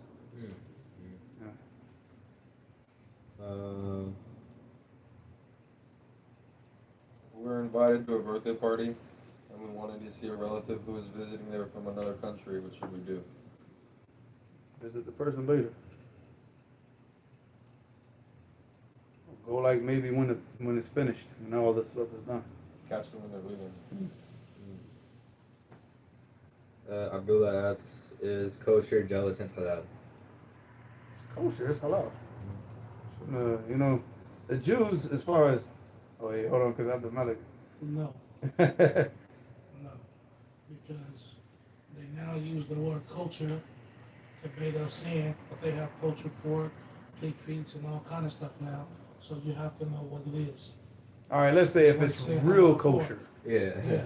Real kosher, because the thing about it is that the Jews It's actually, a marketing term now. yeah, they still like the real. I'm talking about like the real. I don't know if there's such a thing as a practicing Jew, but Orthodox. yeah, the Orthodox Jews, they still slaughter. Yeah. See, the Christians, they don't, so it's like the meat from any Christian right now is not permissible. They do not slaughter the animal. They just kill it. You know, they electrocute it and cut the head off. That's it. Yeah. So it's not permissible to eat that. It says it's a dead animal. It's not a slaughtered animal, it's a dead animal. You know, so, but the Jews, if you can affirm that it's like actually from, like this is stuff like the Jews actually eat, you know, kosher for them, basically. And I say that because when we first started doing this Sabiha in 1981, we were at the farms with the Yahoo. They were slaughtering too. They reach in and check the organs and so on and so forth. Even though they've killed it, if they find some defect after the animal's dead in any of the organs, they themselves don't consume the animal. Yeah. But they put a kosher label on it and sell it to. But it's still slaughtered. Yeah. No, but I'm saying. But like for their it's a standards. marketing term, kosher and all this that is for selling. Yeah, to the you public. gotta find out the stuff Yeah, that they you need actually to know eat. what.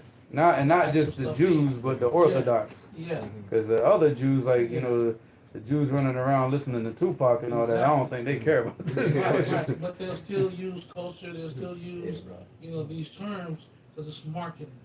You know, because they get to triple and quadruple the price of whatever it is and bait us into buying it as well. Yeah. So you need to know, if you say gelatin or this or that, you need to know, is it beef, is it vegetable, is it, you need to know. 'Cause even to today, man, we're still a fan of Hebrew nationals. Back in the days, because back in the 90s, that's all we had. We didn't have halal hot dogs, you know. Yeah, We didn't have all that. Like what we have today, actually, you guys, mashallah, in America, yeah. we used to have to drive Beef 2 jerky. hours just to get a halal pizza, you know. Beef jerky and sausage and everything. Yeah. Yeah, for the beef jerky, that's the brother that makes that himself, so that's even better. بعض اليهود او بعضهم يعني اغلب يعني كل اليهود اللي عندما يقرؤون الكتب حقهم يعني يبقى واقف او جالس ويعني ياخذ الكتاب يعني ويقرا هكذا هل يعني يجوز للمسلم اذا ياخذ القران هل يجوز؟ لا, the Sheikh used to speak about that all the time, because what the Yemenis used to do is they used to have this little thing they used to tie around their legs so they could lean back, and they would take the mushaf and they would do like this. And Sheikh's like, nah, y'all stop doing it. So then, because you're impersonating Yahud, you're imitating the Jews. So then, what they do now, when the Sheikh talked about, they grab the mushaf, they do this now. They went from left to right. Say, hey, we're not impersonating the Jews, Sheikh. They go front and back. We're going left to right. But you still see people, they can't get out of that habit. They do it when they're reciting the Quran. فكان يجوز يعني But it's not permissible. You see, if you catch yourself doing it, stop. Huh? بس كنت افعل بعض الاحيان يعني من الصغر بصير يعني ريح او شيء زي Sometimes, it's just a habit. You do that when you're memorizing.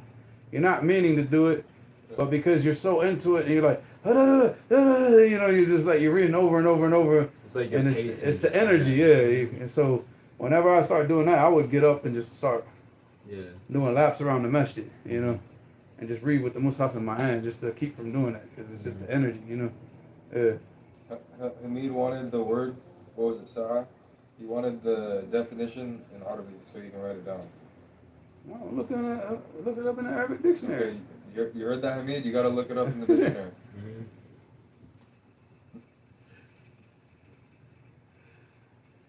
Let's see. Oh, I lost my place. Can we go higher for that? I don't think they're gonna have it. Oh, you I don't think they're gonna have it in here because it's too common.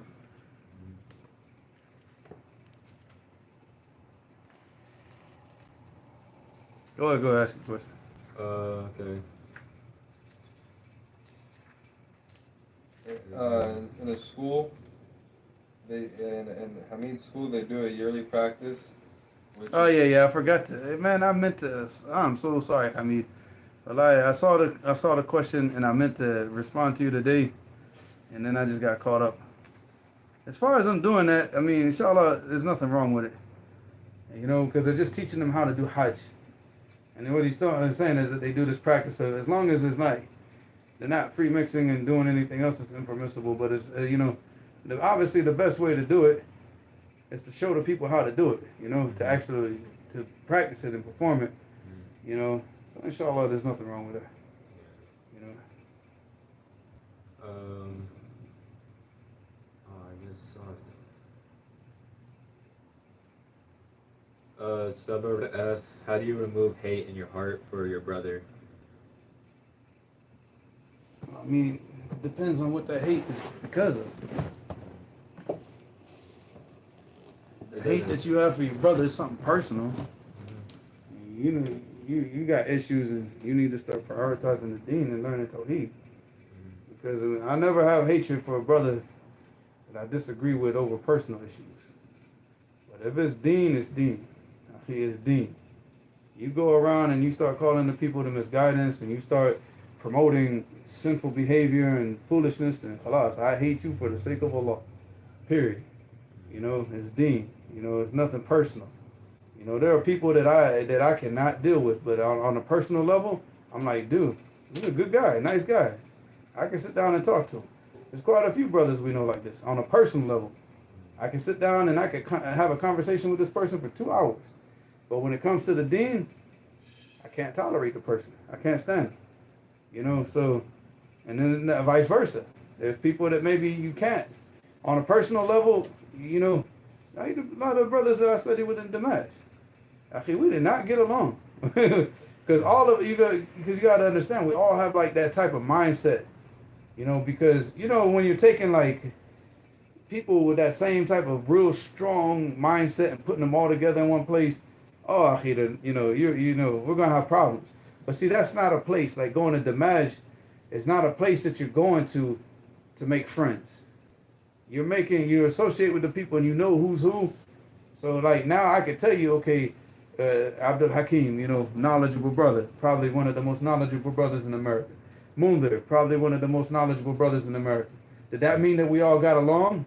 Does that mean that we were all best buddies? No, we studied. We all had our goals and the things that we wanted to achieve, and that's what we were there to achieve. We weren't hanging out, drinking tea together, buddy. That just wasn't happening, Yeah. And but it's deen. It's deen. In the end, we have love for each other because of what? The deen. The deen. And we might not all come together on a personal level, but who cares? But I'm not going to hate a person just because personally I don't get along with the person. There's a lot of people. I don't know, it's common. But it's deen, akhi. I have love for the person because of what? That person has from the deen. That's it. And even the person who's like mixed. He's got half and half.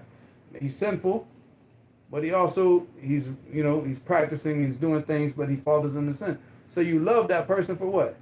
For the amount of the deen that the person has, but you also hate that other stuff in him. And you try to advise him, you try your best to try to get him away from that stuff, to get him to leave it, So, all that goes back to Tawheed. Your love for the deen, and again, it goes back to, what we talked about, the real sweetness of Iman, that you love a person for the sake of Allah, not for just, because the thing is, like, a lot of the despising thing is because you are getting personally attached to people. I'm too old for that now. Personally attached is like, look, I'm about this deen. And I come to grips that there's nothing in this life.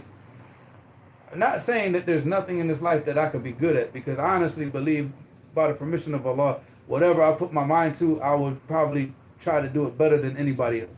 Like I've mentioned, I wanted to go to law school. If I went to law school, I'd probably be, if I study, the way that I study and how obsessed with the things I'd probably be top 5 in the class. But I don't have the raghbah. I don't have the desire for those things. I don't have the desire for the dunya. I don't have the desire, to become the best in something in the dunya. My only desire is this deen. So the only thing that I'm going to look at is like people that, all right, this is the deen. This is what we need to push forward. I'm not trying to push myself forward. I'm not trying to push an association or an organization forward, but pushing the deen forward. Where now the Muslims, they go back to practicing the deen correctly. That's got to be our mindset. And we're going to have different personalities and we're going to have conflicts of personality, but with all that stuff, guys, get shoved to the side for the what? For the greater good, the greater goal, which is the deen. Personal issues don't have. And a lot of these personal issues that come between people, It's wasawasa shaitan, akhi. It's just the whisperings of the devil, akhi. He's just like getting up in your ear, trying to cause dissension. Because that's what the kuffar do, and that's what shaitan does. He wants you to get focused on all these personal things. Akhi, I got nothing personal with a lot of people. Even the people that we speak about on social media. I'm pretty sure a lot of these dudes, if we sat down and ate together and drank together, would probably be what? Groovy. Everything be all good, right? Yeah. We could have conversations and we could talk about, his background, my background, but akhi, it's deen. It's deen. It's deen. So what makes a person beloved to us and make a person hated to us is all that criteria is in the Quran and the Sunnah. You love sin and you love listening to music and you love smoking weed and you love hanging out with gang members. Akhi, I hate you for the sake of Allah. I hate you for the sake of Allah. You want good, and even if you fall into sins, but you're still a person that wants good. Because there's a difference between a person that falls into these things and says, akhi, I know I'm doing wrong. I know what I'm doing. Akhi, I love that brother. I love a brother like that. He knows he's doing wrong, even though he's messing up. So what? We all mess up. We all have a history that we don't want people to know about. Sins that we've committed that we don't want anybody to know about. That's normal. But the hatred for those sins, that's important.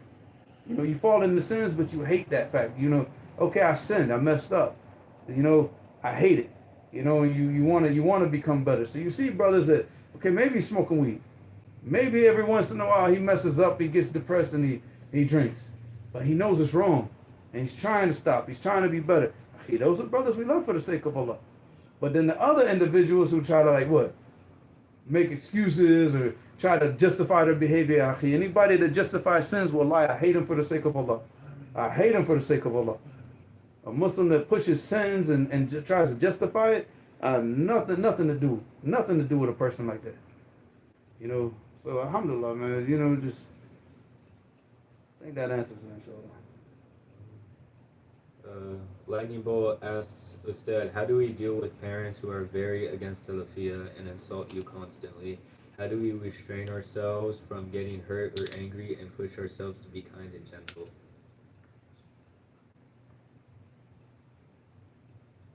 The Prophet sallallahu alaihi wasallam, did his family insult him? They did. How did he deal with them? Kindness and gentleness, dawah. And he didn't return, they gave him evil, they brought evil to him, but he brought kindness back to them. Deal with them in the same way that the Prophet ﷺ dealt with his family. You gotta understand right now, we're despised people, akhi. You know what I'm saying? Everybody on the internet is like right now, anything, Tawheed, you talk about Tawheed, you talk about the Sunnah, you're under attack. So, you gotta understand that a lot of the people, they're brainwashed. They don't truly hate you. And a lot of these people, it's not like, they hate Salafis or they hate Salafiyah. No, they don't understand it. They don't truly understand what it is. They have a misunderstanding because of the brainwashing and the garbage that happened from the people that they listen to. So you have to deal with people softly and kindly, because otherwise, if they have this type of stereotype in their mind about Salafis are severe, and then you act it out. You act out the stereotype, then what are you doing? You're not, what I'm saying? You're not solving the problem. You're exacerbating the situation, making it worse. You know what I'm saying? So if you understand that this is the way that the people think about people from Ahl Sunnah, akhi, don't act out the stereotypes, akhi. Show them the correct behavior. If you're truly following the Quran and the Sunnah, show them the behavior of the Quran and the Sunnah. And deal with them the same way the Prophet ﷺ dealt with his family that was insulting him, and they tried to kill him. I mean, nobody's family, I think, is at that point where they're trying to assassinate him right now. So learn from the best of creation.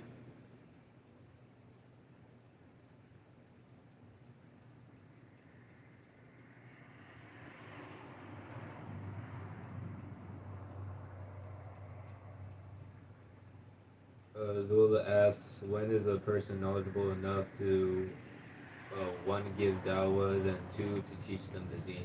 I've noticed people either give dawah without knowledge or study for years and never teach.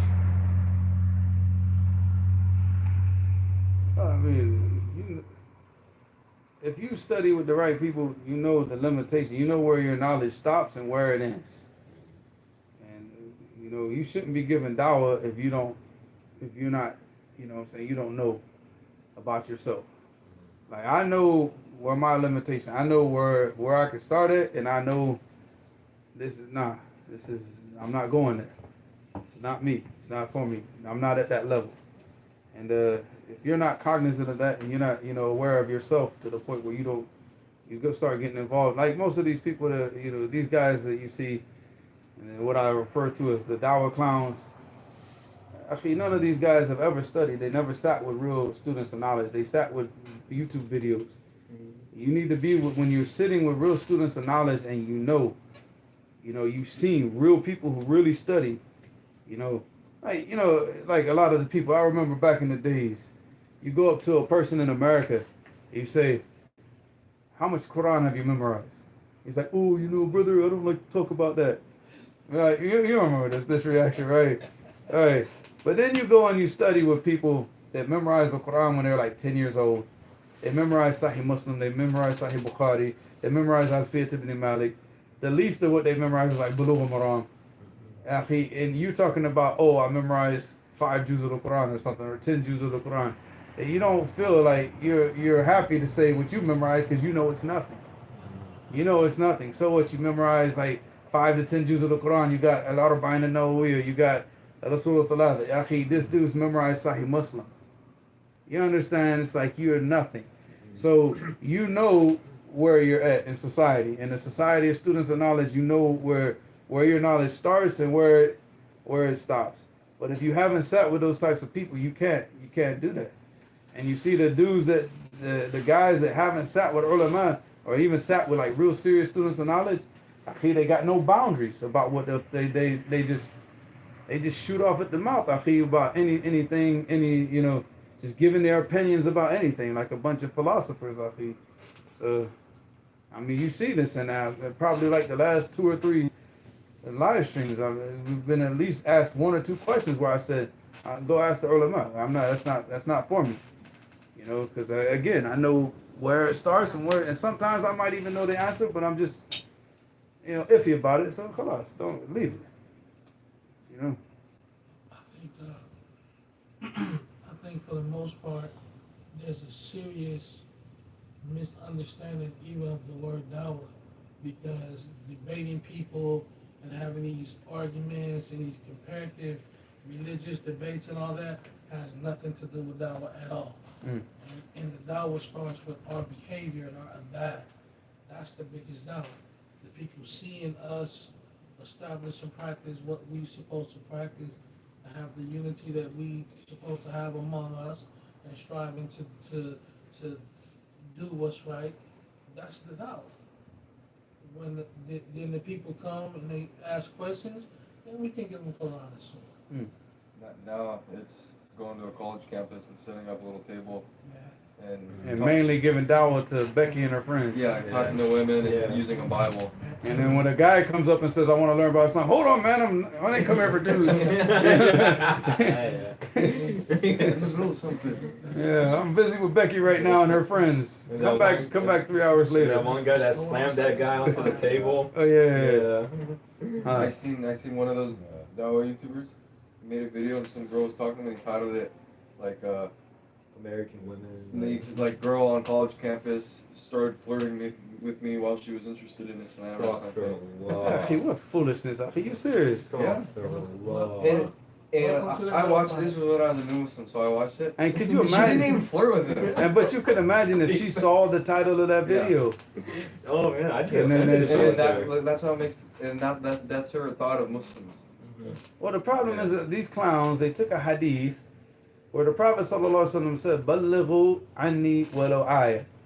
Inform the people about me even if it's an ayah from the Quran. So they say, "Well, I know an ayah, so I'm going to go out and give dawah." Yeah, akhi, that's not the understanding of that hadith. He's talking to the Sahaba, the people who had a strong foundational knowledge. You don't have foundational knowledge to even go out and give the dawah to even the ayah that you think that you know. Because you don't even know if you have the correct aqidah. You don't even haven't studied Tawheed. You don't know what weakens Tawheed and what destroys it and completely does away with Tawheed. You don't even know these things. I mean, if people understood Tawheed properly, how are they going to be sitting there and participating in witchcraft rituals? And you know who I'm talking about, Mr. Suleiman. You know, he goes and sits there and has his followers or his little group from Yaqeen, you know, have these people do like a proper witchcraft ritual on them. But, you know, again, because the focus is never on Tawheed. You know, they took this hadith and they said, well, I know an ayah, I'm going to go give dawah. No. First off, ballighu anni walau ayah, after you have the foundational knowledge. The Sahaba had all the foundational knowledge. There were none of the Sahaba were not going to go around and participate in all these rituals. The Sahaba were not going to go participate with homosexuals and protests and all this type of stuff and go hand in hand talking about we're brothers. No, we're not. We're not brothers. A brother with me is a Muslim. Sahib Sunnah. That's my brother. Anybody else, akhi, is not my brother. Not even my own family. Not my brother. You understand? But to sit here and say this because they don't even have the foundational knowledge. You don't have the foundational knowledge that you need in this deen. You keep your mouth shut. Stay at home and study whatever. And study, read, do whatever you can do to get that foundational knowledge first. Go sit with the ulama first of all. So you make sure that you have a correct understanding of the foundational knowledge. The Sahaba sat with the Prophet ﷺ day in and day out. And they also took knowledge from the other Sahaba. That's who he was talking to in that hadith. He wasn't talking to some clown who's running around with a chain, you know, a big chain with slamming people on a, table and listening to rap music. And, Akhi, come on, Akhi. Is this who the Prophet ﷺ was talking to when he was saying this hadith? He's talking to the companions. So when you have that foundational knowledge and you have that understanding of the deen, now you go out and give dawah. But until then, you don't. You know, these people that are talking, Akhi, they had no, like, serious. 100 years ago, Akhi, they would have been, exactly. At the very least, they would have been put in prison. Like, y'all make Toba before execution. You know, it's like, Allah Mustaan. We would have got him out of the streets. We would have got a hold to him. What are y'all talking about golden monkey tea up in here, man? Somebody's asking about the tea now. How? What's up, Steve? حميد يسألك يعني يسألك عن الكتاب حق ياسر قاضي اللي يتكلم عن السلفية. Akhi, what do we care about what a hypocrite says about Salafiyya? هو يقول لك يعني يسألك هل أنت شفت الكتاب حقه عن السلفية؟ I've seen people, they sent me like somebody sent it to me on WhatsApp, like this, the image of the book, the cover of the book. Yeah, you first, to write about something, you need to know about it. And the munafiqun, they don't know about it. So, you know, what he needs to write about is not about Salafiyya. He needs to write about flip-flopping. Because that's what he does on a professional level, is flip-flopping. You know, he's the one that went to Yale and studied with the kuffar and started having doubts in his deen. Yeah, he doesn't need to be writing nothing about the deen. He needs to write about what? Flip-flopping. Who's this? Yasser Faldi. Yasser Faldi. He's Faldi. Yahi, you got no thabat. And this dude got no thabat whatsoever. Going to tell people about, Yahi, first off, learn about something. He was the one, when he was in Medina, sneaking around, sitting with Salman al-Auda and all these types of people. Yahi, come on, man. But to understand Salafiyya, first off, you have to be one. You can't have this type of hypocrisy where you know, what was he doing then the whole time? What was he doing? He was outwardly displaying that he's what? One thing, what? Inwardly, what? What is that? That's the sifat al-munafiqeen. That's not the trace of a believer. That's the trace of the Rafidah. That's the trace of the munafiqeen fi zaman al-Nabi sallallahu alaihi wasallam. That's not the trace of a believer. Whatever is going on inside is coming out on the outside. You know, our beliefs and everything, we don't hide that from the people. We're very clear about what we believe. That's it. I mean, so who cares what he writes about anything? Subhanallah. The fact that people still listen to him today, it shows that the state of the ummah right now, man. Allah Mustaan.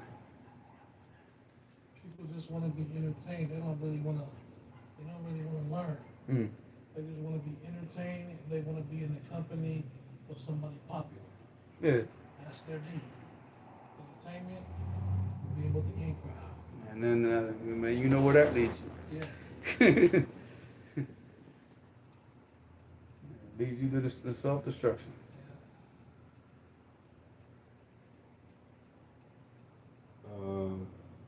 Sabir asked, Ustad, I'm in Egypt and want to visit my family who are in Bilad al-Kufr after 6 months. What do you recommend? Also, should I wear a thobe? It's a very small town with mostly white people. Okay, I mean, look, if I was gonna, when I came back to America, I don't think I left the house for like, I mean, I didn't want to leave the house, man. Mm-hmm. So I would just go home, visit my family, stay in the house. You know, unless you're gonna go to the masjid or whatever. You know, a lot has changed, believe it or not, now in America. So, again, Muslims were not doing our jobs. All right, let's look at the situation, right? Muslims are hated in America by who? The most. I mean, the most. Obviously, well, I'm talking about on the Zahir. Because we know that the biggest enemies to Muslims and Islam are the Jews and the Mushrik. Allah told us that. All right, we know that. So, but on the outward, but these people, they'll, you know, you see the Yahud, they'll say, oh, you know, how you doing, man? You're Muslim. You know, they still put on like a front for you. But then you know that they hate you inside. You know that they wish nothing but destruction for you inside. But let's look at the people who hate outwardly. Like you know, they wear, like they say, they wear it on their sleeve, right? Their hatred. Rednecks and farmer boys, country boys, right? Mm-hmm. But if you really look, if we dig, a lot of these guys, like these rednecks and these country boys, if you really dig, you'll find out that a lot of the gripes that they have about what's going on in America, Islam is the only solution for it. Yeah. So they hate us, and they're trained to hate us because the people want them as far away from Islam as possible. So again, we're not doing our jobs. Because honestly, if a redneck really understood what Muslims believe, now obviously they're not saying that he's going to become Muslim and he's going to love Muslims, you know, but the thing is he understands, like, this is really what Muslims believe, and he understands that a lot of what we believe or what he hates, it's a part of our religion to also hate, you know, and to not tolerate. There's certain things we're not going to tolerate disobedience to Allah, no matter what form it comes in, no matter how you package it, no matter how you try to, like, you know, dress it up and feed it to the people. If it's disobedience to Allah, we are not going to tolerate. You call us intolerant until the sun comes up in the west. Don't care. Don't care. You know, it's not saying that we can't mix and, you know, be in society. And we're in society and we treat people with respect because we respect ourselves first. And so we're going to respect others. But we're not going to tolerate certain things around us in our company. You know, and we're not going to keep ourselves in, you know. So us giving dawah to the people and really showing true Islam. But that's not what they're showing to the people. They're showing this watered down Nickelodeon version of Islam, this Walmart version, it is made in China version of Islam. That's not Islam at all. You know, it's just got the name, but the reality of Islam doesn't exist. Because they watered it down, that's what the people hate. People hate the watered down version. The people have never been exposed to the real version, real Islam. So that's because we're too quiet. We let these kuffar put leashes on us, cover our mouths up and put muzzles on our mouths, and where we stay quiet and not speak the truth. But we're supposed to have freedom of speech. We're supposed to be in the freest country on the earth right now, where we could talk about what we like and dislike freely, right? So that's what they told us. That's what they lied to us in school, you know? So if we have this so-called freedom, why aren't we using it to teach the people real Islam? Why are we so scared to speak the truth? Again, if we spoke the truth with light, these rednecks would be like, man, I respect them. I respect the Muslims. They don't respect, you know, the Pakistani doctor and his suit and tie, changing his name and acting like a kafir. They don't respect that. They're not going to respect that. But they will respect a real Muslim that's practicing his religion that doesn't tolerate foolishness, doesn't tolerate sin, doesn't tolerate disobedience, doesn't tolerate all this stuff, all this like rainbow parade garbage that's going on in America. Doesn't tolerate, and lets the people know we don't tolerate this. And we're not going to tolerate, not in our deen. Y'all do what you want to do. Well, that's your business. We can't stop the people. It's not our country. And we're not people of authority. We can't stop the people from doing these things. But we can, you know, amongst ourselves, make sure that we do it in Qad and the Munkar and let the people know that this is wrong. And we're not going to tolerate it. You know, again, toleration, it means what? We don't accept it.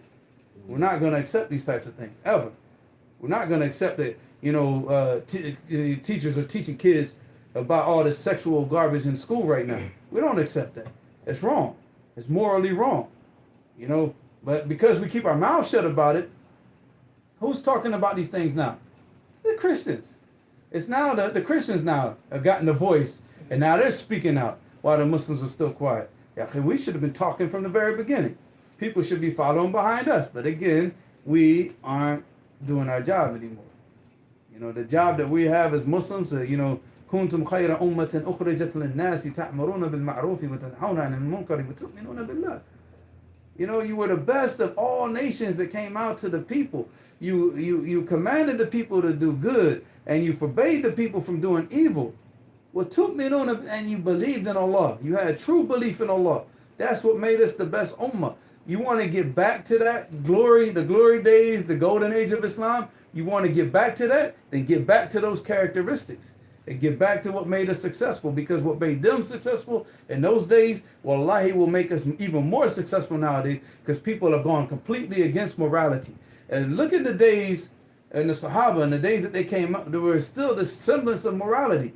There were, even amongst the kuffar, there were limits that they had that they were not going to go beyond. You're living in a limitless society where like morality just does not exist. It does not exist.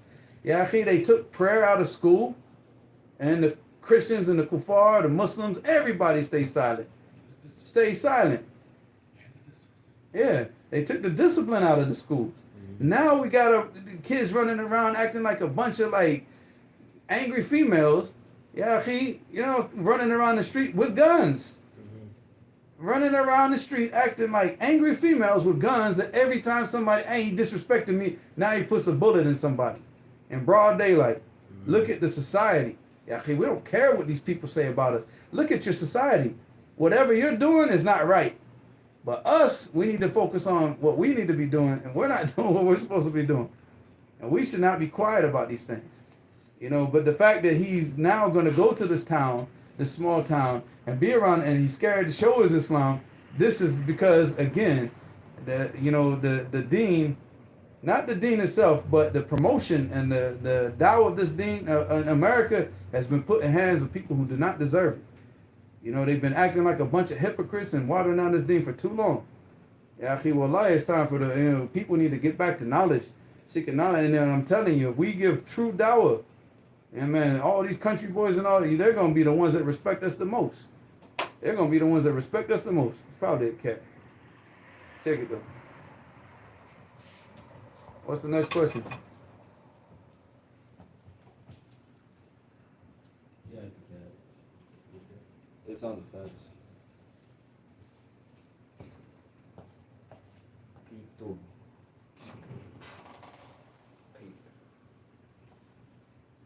سلق السور القديم Oh. اسماعيل. Good. إذا الشخص مثلا أعطاك هدية مثلا Drink some juice. I told you, don't wait until it gets down to that. And mash your drink. Oh, go ahead. What's that? No, Is no, it- he's إذا أنت معك زي هدايا كثير الناس يعطونك يعني هدايا كثير يعني أنا كنت آخذ مصاحف من المسجد يعني الناس كانوا يعطون المسجد يعني مسجد العقبة كانوا يعطون المسجد العقبة مصاحف كثير. أنا كنت في بعض الأحيان كنت تشتري لي مصاحف. بعض الأحيان كنت تشتري لي مصاحف. عندي مصاحف من السعودية أظن وكذا كان معي مصاحف يعني هدية من مسجد العقبة يعني شيء بعد المصاحف هذا. الذي كان عندك من قبل. يعني عندي مصاحف كثير يعني كلهم نفس النوع. مش نفس النوع يعني واحد أكبر واحد أصغر والثاني أحمر Somebody's gonna need him to give it to him. بس إيش يفعل بالهدية؟ المصحف. بس إيش يفعل بالهدية؟ What, the hadith that you were given? And you're not using it or what? What's the hadith? No, but what's the question about the hadith? أنا ما فهمت. أنا معي المصحف هو هدية من الشخص بس يعني ما عنه يعني مطلقة يعني إيش يفعل فيه؟ You still got contact with the person that gave it to you? مستحيل. Huh? مستحيل. Say if you got contact with the person, just tell them like, hey, you know, you gave me this as a gift. It's a mushaf, it's a beautiful mushaf, but I don't use it because I have one that I always use. Either one, give it back to them, or two, give it to some. Just get permission to give it to somebody else that will use it. Huh? Huh? يعني السيد رده You can't. You don't even have contact with the person no more, right? أسرة فاطمة Huh? أسرة فاطمة I mean, you could tell them like, look, I'm just not using it. Give it to somebody that's going to use it, because they're obviously they're giving you something like a musaf for what? To get ajr, right? Get reward. So if you're not using it, just tell them give it to somebody that's going to use it. أنا كنت إني سامع بس يعني زي كده Was it English or what? عربي So talk to them. Ustad, how does one balance? She's not in the chat tonight, is she? I don't, cause I haven't been paying attention to it. But, Muhammad Fatima? yeah. No, I haven't seen her. Username asks, Ustad, how does one balance out love for the deen and keeping ties of kinship when family members say bad things about the deen? Yeah, again, like I said, you go back and look at how the Prophet ﷺ dealt with his family. And that's your best example. You know? That's your uswatun hasana, you know? The best example is the example of the Prophet ﷺ. He dealt with his family, he kept ties of kinship. They were insulting him, fighting against him, lying about him, calling him names, trying to kill him. He kept the ties of kinship, and he maintained his worship and obedience to Allah subhanahu wa ta'ala. So that's the best example that you have. Can a Muslim woman become a lawyer in the West? What about a man? Absolutely not, and neither one. You know, because part of the conditions of La ilaha illallah is what? Well, there's 7 conditions, right? But then they add an 8th condition, which is a kufr bi-taghut. All right, that you have a kufr bi-taghut. And what is a taghut? Like ruling, like oppressing. He said, "Ma tajawaza bil abdu min ma'budin aw matbu'in aw mata'." So Ibn Qayyim rahimahullah, he said, "Ma tajawaz al abd." Whatever the servant he transgresses, and what's accepted, you know, going beyond the limits of what's accepted, and what ma'bud, something that's worshipped, matbu', something that's followed, or muta', something that's obeyed. Because our worship is for Allah, and our following is for the Messenger sallallahu alaihi wasallam, and our obedience is for Allah and His Messenger.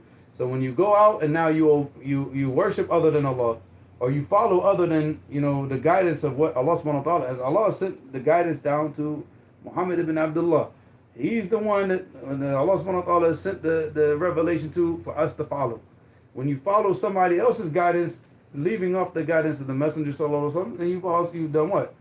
You've gone beyond the boundaries of what's accepted and what? And following. Or muta', obedience, that you obey somebody outside the obedience of Allah and His Messenger sallallahu alaihi wasallam. So that's a taghut. When you're working in the courts, now what are you doing? You're going to extremes in all 3 of these. You know, because now you're defending laws that are made by man, that are not from Allah, and you're gonna either help in the freeing or the persecuting of a person based on man-made laws. You understand? So no, it's not permissible for a man. It's not permissible for a woman. It's even more not permissible for a woman because of obviously the atmosphere and, you know, but it's not permissible for any Muslim to work in the course of the kuffar. It's not permissible for a Muslim to go to the course of the kuffar except for what? We talked about Sheikh Ibn Baz and Sheikh Uthaymeen and the Lajnat al-Da'imah. They gave one situation where it becomes permissible for the person to do it. And what was that situation?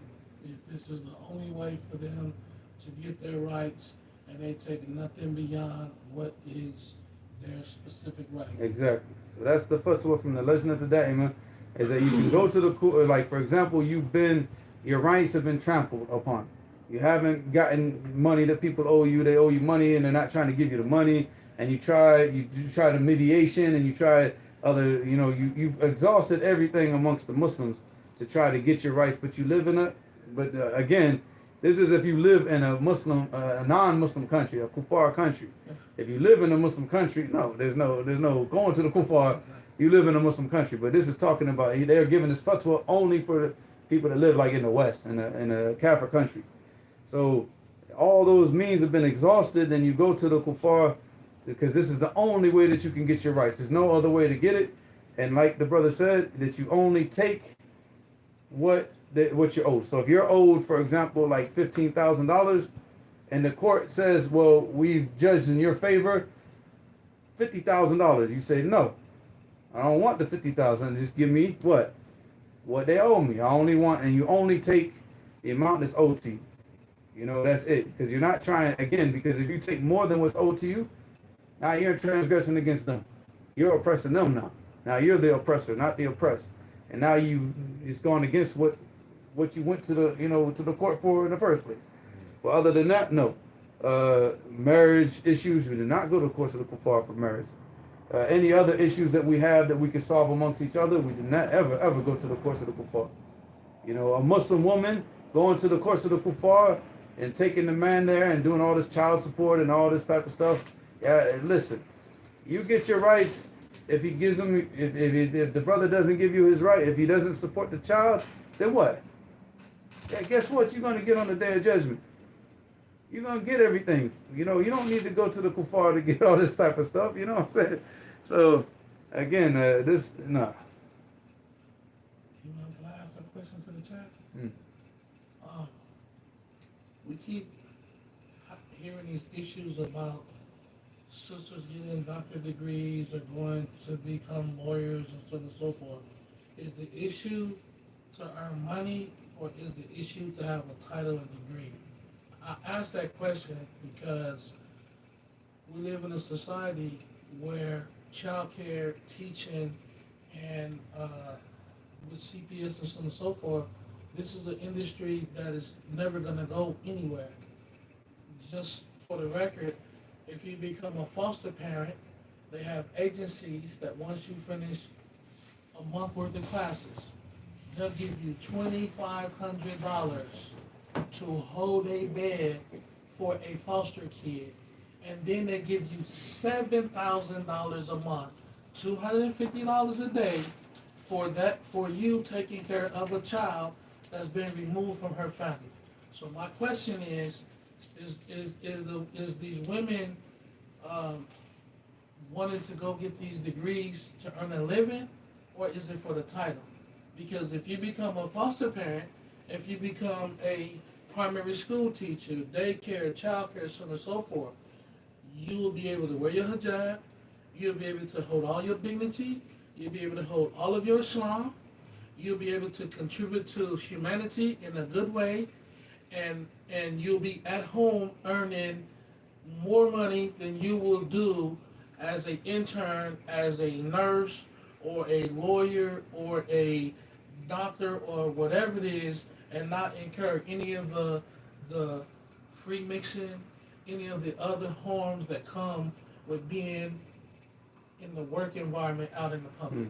So the question is, are these women and men seeking these positions to earn a living, or are you seeking these positions for the title and the authority and the prestige and the esteem? Because that's something that we have to address. If it's to earn a living, you don't have to go give the school $160,000 in debt going to school when they have classes that you can do here for free, that you can get a certificate and get a license from these people in less than a month. Some of these sisters can go and take a sewing class and start sewing up and making their own brand name clothing of jilbabs and hijabs, and they get rich. They get rich. But that's why I'm asking: is the issue to earn a living, or is the issue for us to fit into society and have these titles? It's a little bit of all of that. It's a little bit of, and it's also, and you can add one, you can add one more thing to it, is peer pressure. No, not peer pressure, but pressure from the parents. Yeah. Because the parents like, I want you to become a doctor. I want you to be, So, It's the status. and, now you go and you say, well, Dad, I'm going to go become a foster parent. Even though you'd be making more than you'd be making as a doctor, but again, it doesn't have that status behind it. For the parents, they're like, no, I want my son to be a doctor. I want my son to be a lawyer. I want a profession. We're talking about specifically the women. Now we can jump to the men. Specifically for the women, and then we also can jump to the men. Because the women have a fast track to these industries. Men can do those industries, but it's not gonna be fast track like what they're gonna give to the women. Yeah. Well, I mean, the men can Should be again, doing security well, and construction. security, and construction, working with our hands. or saving up the money, opening up another house like what Yeah, you're doing, the yeah. same type of thing, where he Yeah. could deal with the men Yep. and those types of environments, and the Mhm. woman could deal with the children in a female environment and still make a lot of money. A lot of money. Yeah.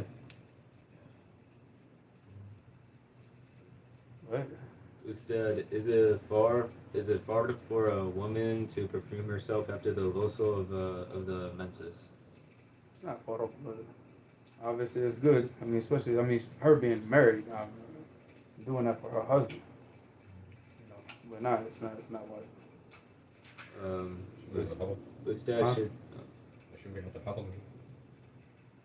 It's the time of wildfires, I think. Mhm. Oh, I never showed you that video on my way back to the last class. There was a big wildfire off the 180. Yeah. Big one.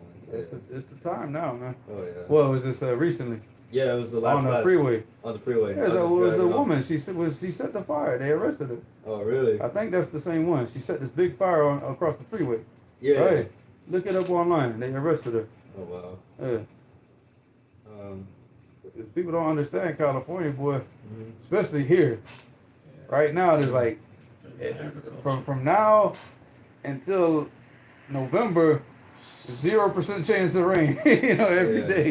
You Yeah, know? dry. Yeah, it's just dry. Like the grass is brown. Peaches, plum, nectarines, almonds. I mean, Yeah. you're threatening the livelihood of Yeah, billions. yeah. Well, With the side of the road, on the side of the freeway fires. Billions. yeah. Fast. So joke, man. Instead asks, or no.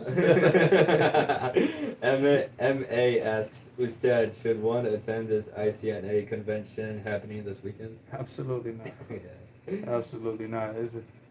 No. Before you, I don't know which is worse, to go to a concert or to go to the ISNA or ICNA conference. I don't know which is worse. What's ICNA stand for? Huh? What is it? What is it? The Islamic Islamic Society. Society of Oh, that's the ISNA. Yeah. The ICNA is like, what is it? Conference? Islamic Conference of North America. Yeah. To go to any one of those two, it's up for debate, like which is worse. I would say the Islamic stuff is worse because it's fraudulent and Because all they're of the playing with the whole deen. concept is against Islam. With the dean and So, they're making a bad impression. with the with people. concert, you know already. Yeah, it's you know it's halal, evil, yeah. But this under the disguise of being something halal Yeah. has to be. Yeah, but I don't want to say that because then they'd be like, he said go to a concert. No, I did not. I just said, I don't go to none of them. The only thing about the ICNA conferences is they got like good bazaars, man. You know, where you can get like the Muslim Islamic clothing and all that. Yeah, that's the only. Yeah. Like back in the days, I went to one when I was 16 years old, just for that. I didn't go for any other purpose. I didn't care about the speakers. They had to drag me to the actual conference. But boy, when they put me in with the bazaar part, man, I was buying books, stoves, everything, man. That's all I went for. Though,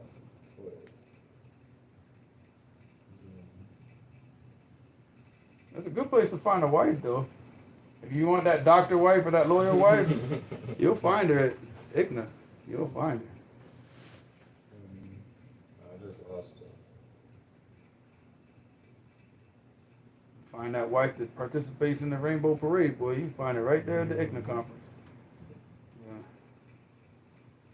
Yeah. Name asks, how do I avoid inheriting my father's bad traits and generally avoiding being negatively influenced by family?